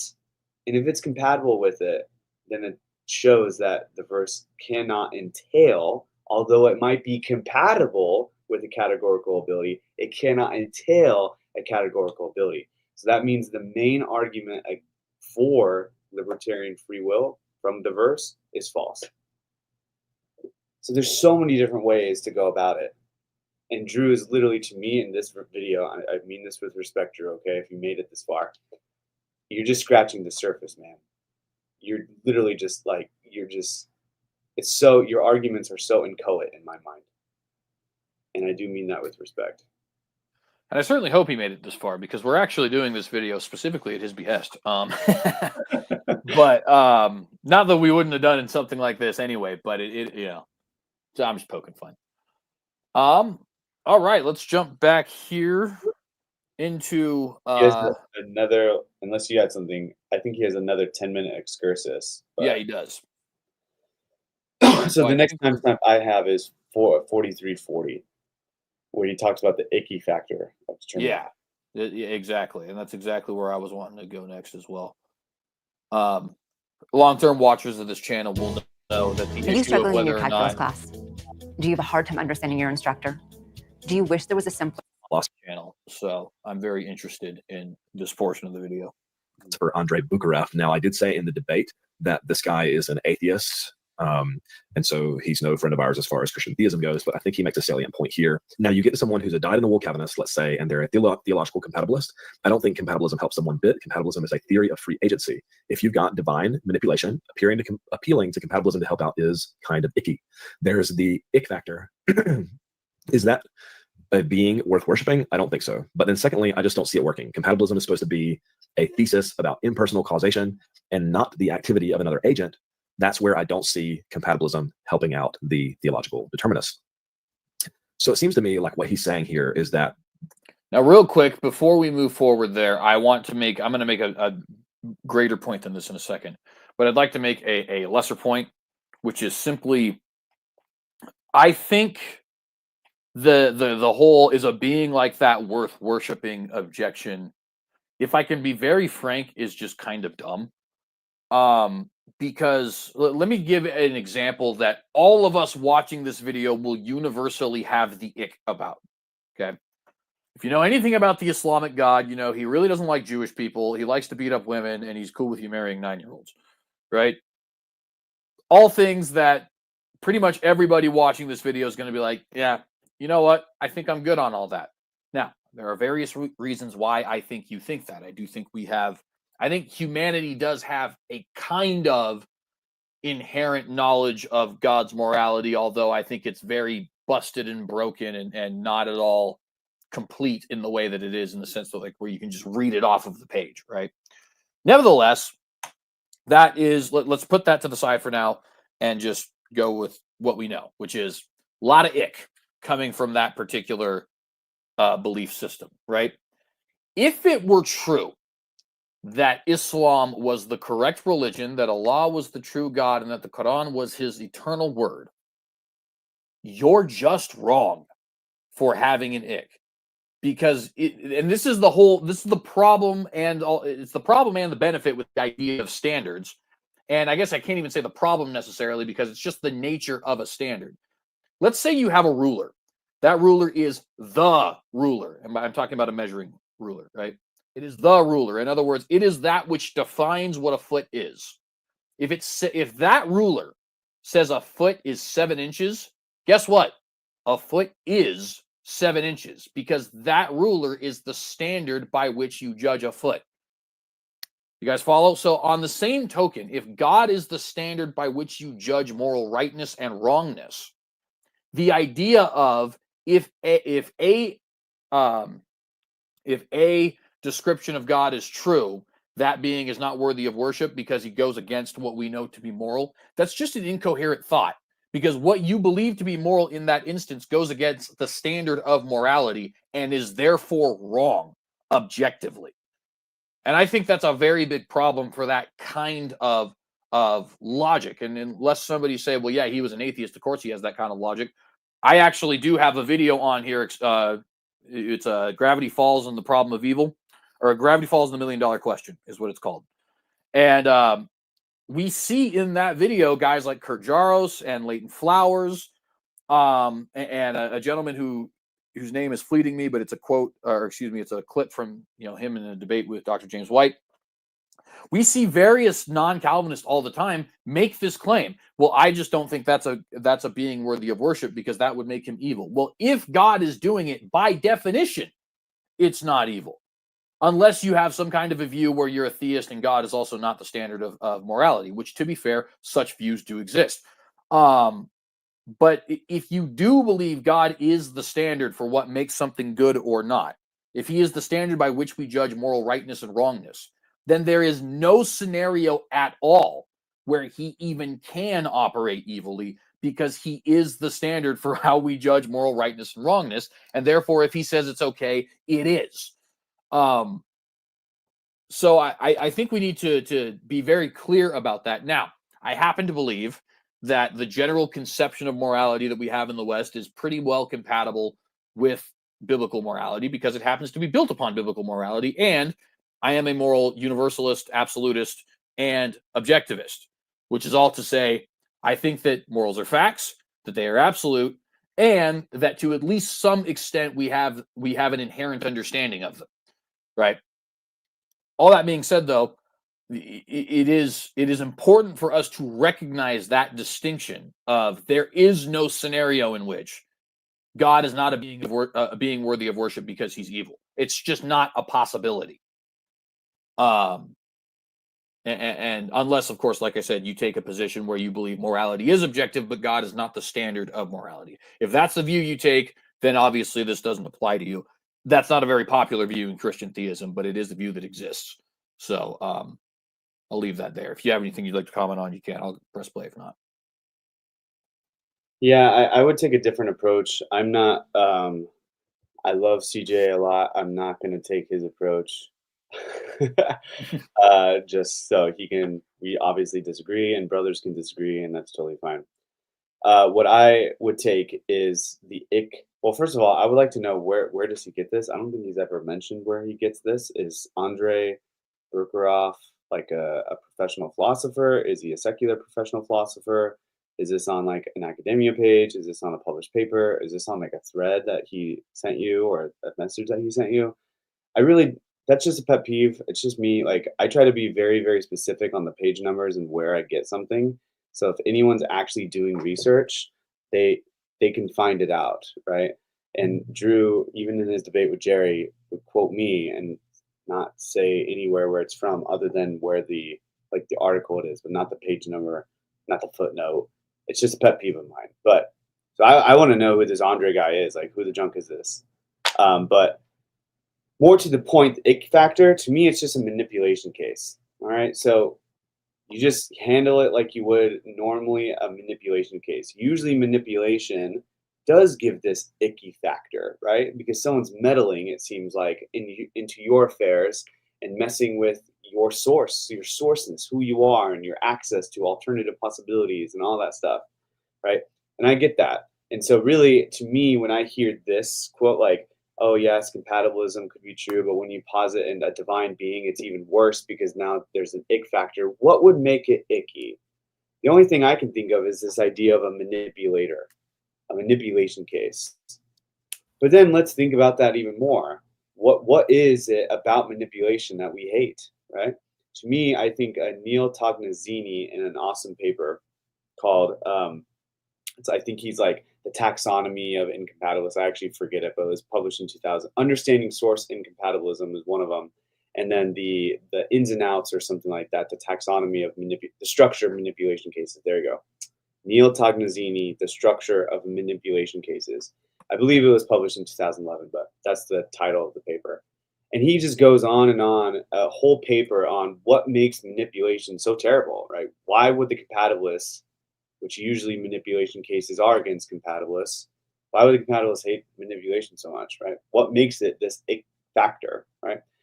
And the idea is really, you know, if you're a manipulator, which is very akin to divine determinism, or could be at least, is that someone else is meddling with your sourceness. Someone else is meddling and affecting, get this, your praiseworthiness and blameworthiness outside of your control. But as many philosophers, compatibilist philosophers and incompatibilist philosophers, by the way, have pointed out, that indeterminism can also do that as well. It's this idea of sort of like this risk of meddling with who you are and your sourceness. As Taylor Sear posited in his awesome paper, I think it was published in 2016, Indeterminism and Manipulation Arguments, he actually gives an indeterministic manipulation case. And then he shows how the agent in this manipulation case has event causal libertarian freedom, has non-causal libertarian freedom, and he has agent causal libertarian freedom, all the major varieties of libertarian freedom on the market today. And it still seems like he's manipulated, but yet free. So then what his argument is this case of manipulation has nothing really to do with getting away or really damaging your free will. It's that it affects your free will. Surely something can affect your free will without eliminating it. And so then what he tries to show is, you know, if the indeterministic philosopher can get away with this, then why can't the compatibilist philosopher get away with it? Surely, yes, our free will, our moral responsibility, our praiseworthiness and blameworthiness are affected if we're manipulated. But why is that therefore a problem? There are a host of other responses I could give. Sartario, in her book, Causation and Free Will, she has one of her last chapters, she goes on manipulation and why it's not a problem. Sear, natural compatibilisms. A natural compatibilist should be a theological compatibilist. In his awesome article, you can just Google him and you can find the free PDF. He talks about manipulation, why it's not a problem. He also talks about why manipulation is not a problem in that same article, Indeterministic Manipulation, that I just mentioned. And then Michael McKenna, an awesome compatibilist that has taken what's called a hardline approach to manipulation. So why do I say this? Am I shotgunning all these? No, I'm saying that all of these responses are responses available to the compatibilist. And so the ick factor, sure, it might be there, but it's not like we don't have responses readily available. And with that, let's get back on the video. We are actually almost done, friends. So if you've joined us this far, first of all, please remember to like, share, subscribe, consider hitting the bell if you have not done so, all that jazz. There's actually only 6 minutes left of the video, and we're not even going to watch the whole 6 minutes. So we are 45:50. That's like the last piece he says that is interesting. Yeah, and actually we might, because there's a little portion in between here that I'll want to get to. So we might even just watch straight through to 45:50 and then be done with that. So yeah, let's go ahead and get into the home run stretch here. Compatibilism was originally conceived of as a model for free agency that's just a causal chain. It's not meant to explain something where there's a divine mind at the beginning of time and that he's decreed everything and that everything's deterministic from then on, because this introduces an ick factor when you start thinking about the sin and evil and so on in the world. And one thing that I thought Alan Rhoda and said, maybe you're just getting credit for this, brother, because I'm remembering wrong. I think it was you that said this. If it was someone else, I apologize. But let's say compatibilism's conditional analysis could have done differently if you had wanted to do differently, and all of the other different explanations, which I won't get into now, establish that man has free will, that he's morally responsible. What it seems to me that it does not do is it does not get God off the hook for having determined that evil. So you could say that God has determined this evil that these people commit in such a way that they are blameworthy, they are responsible, they have free will, but it does not seem to get God off the hook. God still did it, and still it still seems like there's blame at his feet for having determined that all of these things have come to pass. I mean, every sin, all simple desires, all simple thoughts. Yes, even that sin that comes to your mind that I can't say here, you know, it gets. So, and if we wanted to go a little bit further, just let me know and I will. But there are two things I wanted to comment on there. The first, he talks about compatibilism was not meant to conceive of this idea where there was some deity at the beginning. Just as a brief historical note, that's not actually true. The earliest compatibilists in historical record are deists, at the very least, if not theists. For example, the Stoics. Other examples include various philosophers in the East Asian realm. A lot of Taoist philosophers, for example. A lot of Buddhist philosophers, for example. So that's just flatly not true. Now, I know not every Buddhist believes in a deity of some kind. That's 100% correct. There's a lot of atheist Buddhists out there, and there has been from the beginning of time. But my point there is just to say the earliest compatibilist philosophers you'll find are virtually almost all theists of some kind. Not Christian theists, don't get me wrong, but nevertheless theists of some kind. And actually, there is strong reason for us to believe that the Pharisees were compatibilistic. Josephus makes a comment about how the Sadducees believed in an unbridled free will, and the Essenes believed in an unbridled divine sovereignty, and that the Pharisees took a middle ground in this. Now, I'm paraphrasing, and if you do read the exact quotation, the language can be somewhat ambiguous as far as whether or not he's talking about free will, but it is definitely possible that he is affirming the idea that the Pharisees were compatibilistic before Christ was ever born. So there's that to consider as well. So that's the first note I wanted to bring up. The second one I wanted to talk about here is in regards to this ick factor and getting God off the hook. And this is probably controversial for some, but I think that, at least for me, I'm not interested in getting God off the hook per se, right? Now, why do I say that? Well, first of all, because I flatly affirm the idea, I am a determinist, right? I'm a soft determinist, but I am a determinist. So I flatly affirm the idea that God has determined whatsoever comes to pass, including anything that just came into your mind as a result of that. You're like, well, what about this sin? What about that sin? Yes, flatly, yes, I affirm it. Okay. And classically, the overwhelming majority of Calvinists, John Calvin, Theodore Beza, R.C. Sproul, etc., would also affirm that, right? That's why the Westminster Chapter 3 says God has ordained whatsoever comes to pass, yet so as thereby is he not the author of sin. Because we are affirming, yes, that he has determined everything to come to pass, and also that he is not the author of sin. You may find that to be an incoherent view. If you do, come talk to me. We'll have a discussion about it, right? But that is the affirmation. So no, I'm not interested in getting him off the hook for that, because I think he did. Now, if we were to say, okay, but then how does that not make God morally blameworthy? I would still refer to that idea of the standard. But since I've already gone on that, I would also say there is a difference in why God does something and why man does something that I believe makes all the difference. And this, by the way, is not something I have to appeal to any sort of philosophy for. So as an example, we talk about the story of Joseph.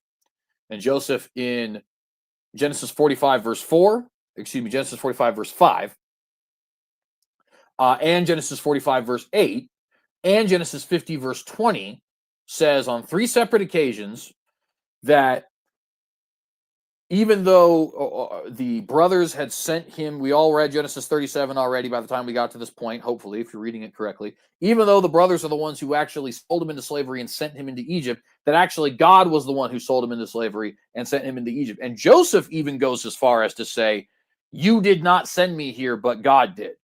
Now, we can debate why he says that. Maybe he's just trying to be comforting, something along those lines. I don't know, not the point.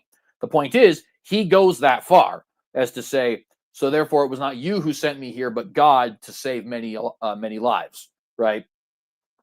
And in Genesis 50, verse 20, the exact terminology he uses is what you intended for evil, God intended for good.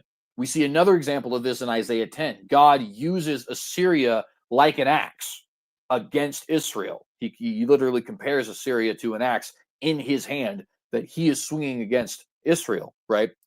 But also acknowledges in that very same chapter that Assyria does so not because they want to carry out the righteous judgment of God, but because they want to conquer and they want to amplify themselves. And they want, they're interested in Assyrian glory, in other words, and Assyrian plunder and Assyrian booty and all that other kind of stuff, right? And then lastly, but not leastly, we can, of course, look at, and this isn't the last example, it's just the last example I want to bring up, the crucifixion of Jesus. God determined the crucifixion of his son so that we could have salvation at the foot of the cross. Man determined the crucifixion of the Son of God because they didn't like what he said and they wanted to get rid of him. In other words, what they did was essentially a judicial murder, whereas what God did was essentially sacrifice for his bride, right? So why is that relevant to bring up? Well, because that answers the question, in my opinion, as to why God is not blameworthy. God is not blameworthy for the evil that the brothers of Joseph committed, because they sold Joseph into slavery in order that they might get rid of Joseph, whom they were jealous of. And God ensured Joseph was sold into slavery in order to save many lives of specifically the Israelite nation, but generally all those who were under the Egyptian hegemony. And of course, lead us further along the line in his plan of redemption, which goes forward all the way in, or excuse me, goes what am I trying to say here? Goes forward from that moment, there we go, into slavery of the Israelites, into Moses freeing them, into the giving of the law, into the establishment of the judges, into the Davidic kingdom, into the split of the kingdoms, into Jesus Christ, and so on and so forth, right? So, and that to me is a very big difference. And when somebody says, well, if I do something evil for good purposes, does that make it right? Well, first of all, you don't have perfectly holy and righteous purposes. And second of all, you don't know perfectly the outcome of what you're going to do. Thirdly, and I think much more importantly, there is an issue of authority here. If I go and if Colton steals from me and I go and I beat him up and I put him in handcuffs and I lock him in a room, that would be a crime and I'm going to jail. But if I have a badge, minus the beating up part, of course, because cops aren't allowed to beat you up unless you resist. But if I had a badge and legal authority given to me, I could put some handcuffs on him, put him in a room, and eventually a judge will even say, hey, we're going to keep you in this room for the next, I don't know, you stole something valuable. So let's say it's 5 years. The only difference in those actions is authority. It's immoral on one person's part because he doesn't have the authority to do it. And it's moral for another person because he does have the authority to do it. God has the authority as well as the ability to determine something with perfectly righteous and holy purposes in mind that we might consider to be evil, right? Man not only does not have the authority, but he doesn't even really have the ability to do so because he doesn't know what's perfectly righteous. And he doesn't have the ability to see, down the corridors of time, so to speak, and know, hey, this is going to work out exactly the way I'm planning it to work out. So in recap, two different problems with that. Number one, I think the fact that God has perfectly holy and righteous purposes is a huge difference that gets him completely and totally off the hook.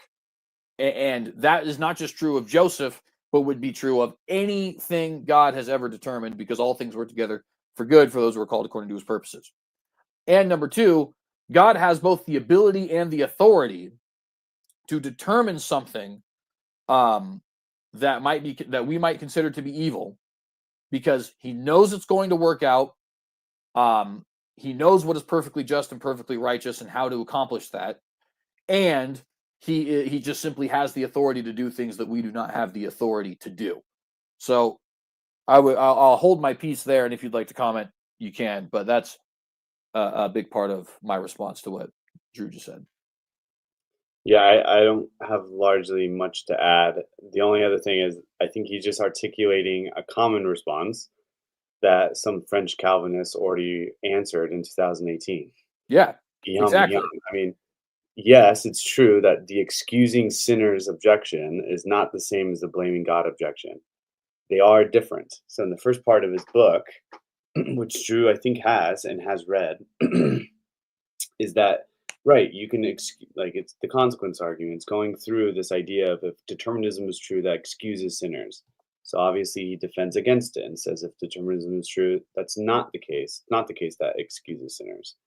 But that's quite literally different than if determinism is true, that makes God the author of evil, or in some way, shape, or form makes him blameworthy for what he has determined.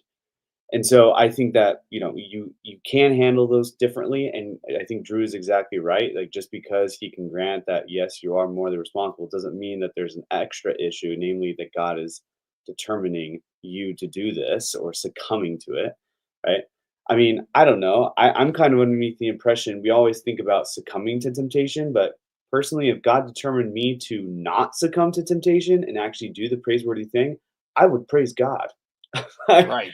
I kind of want that already, like right now, So I would love that. And then you get into the issues like, well, why doesn't he? And blah, blah, blah. Well, then it's just a theodicy concern. It's just any theodicy will handle this.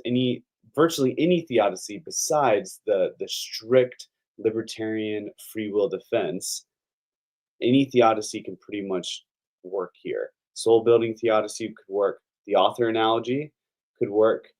Divine intimacy theodicy could work. I mean, it's, to me, I just don't see why we can't just say these things, right? We can argue in our own way to this issue of God being blamed for him determining us to succumb to temptation, posit our own theodicy that you would normally would. Like, why did God allow the crucifixion or determine the crucifixion, even if open theism is true? Well, of course, because he has good reasons, right? What are those good reasons? Redemption is one of them, right? But I mean, it is a horrific act to literally want an innocent man to die, even if he volunteered. He prophesied that would happen, as CJ mentioned. So all these things are kind of at play here. So I'm not exactly sure why Drew is mentioning this. It's not like it's a big dialectical maneuver in my mind. It's kind of obvious, right? Maybe he's just trying to show that, even if you do it this way, you can squiggle out of the libertarian argument for the 1 Corinthians, or the 1 Corinthians 10:13 argument for libertarian freedom by having the person not be excused, having the Christian not excused, and that they are morally responsible for their succumbing to temptation. It doesn't get rid of this other issue. Maybe that's all he wants to show, but I just don't see how it's dialectically helpful, because obviously determinists and compatibilist indeterminists who just want to defend determinism, like myself, will have a plethora of answers. He wants to say that a lot of it is mystery, like he chalks up to mystery. What kind of people are you surrounding yourself with then, Drew? Mm-hmm. What kind of literature are you surrounding yourself? Have you read Bignon? Have you read Heath White's book, Fate and Free Will? What about Peter Furlong's book, The Challenges of Divine Determinism? Peter Furlong's, by the way, an incompatibilist.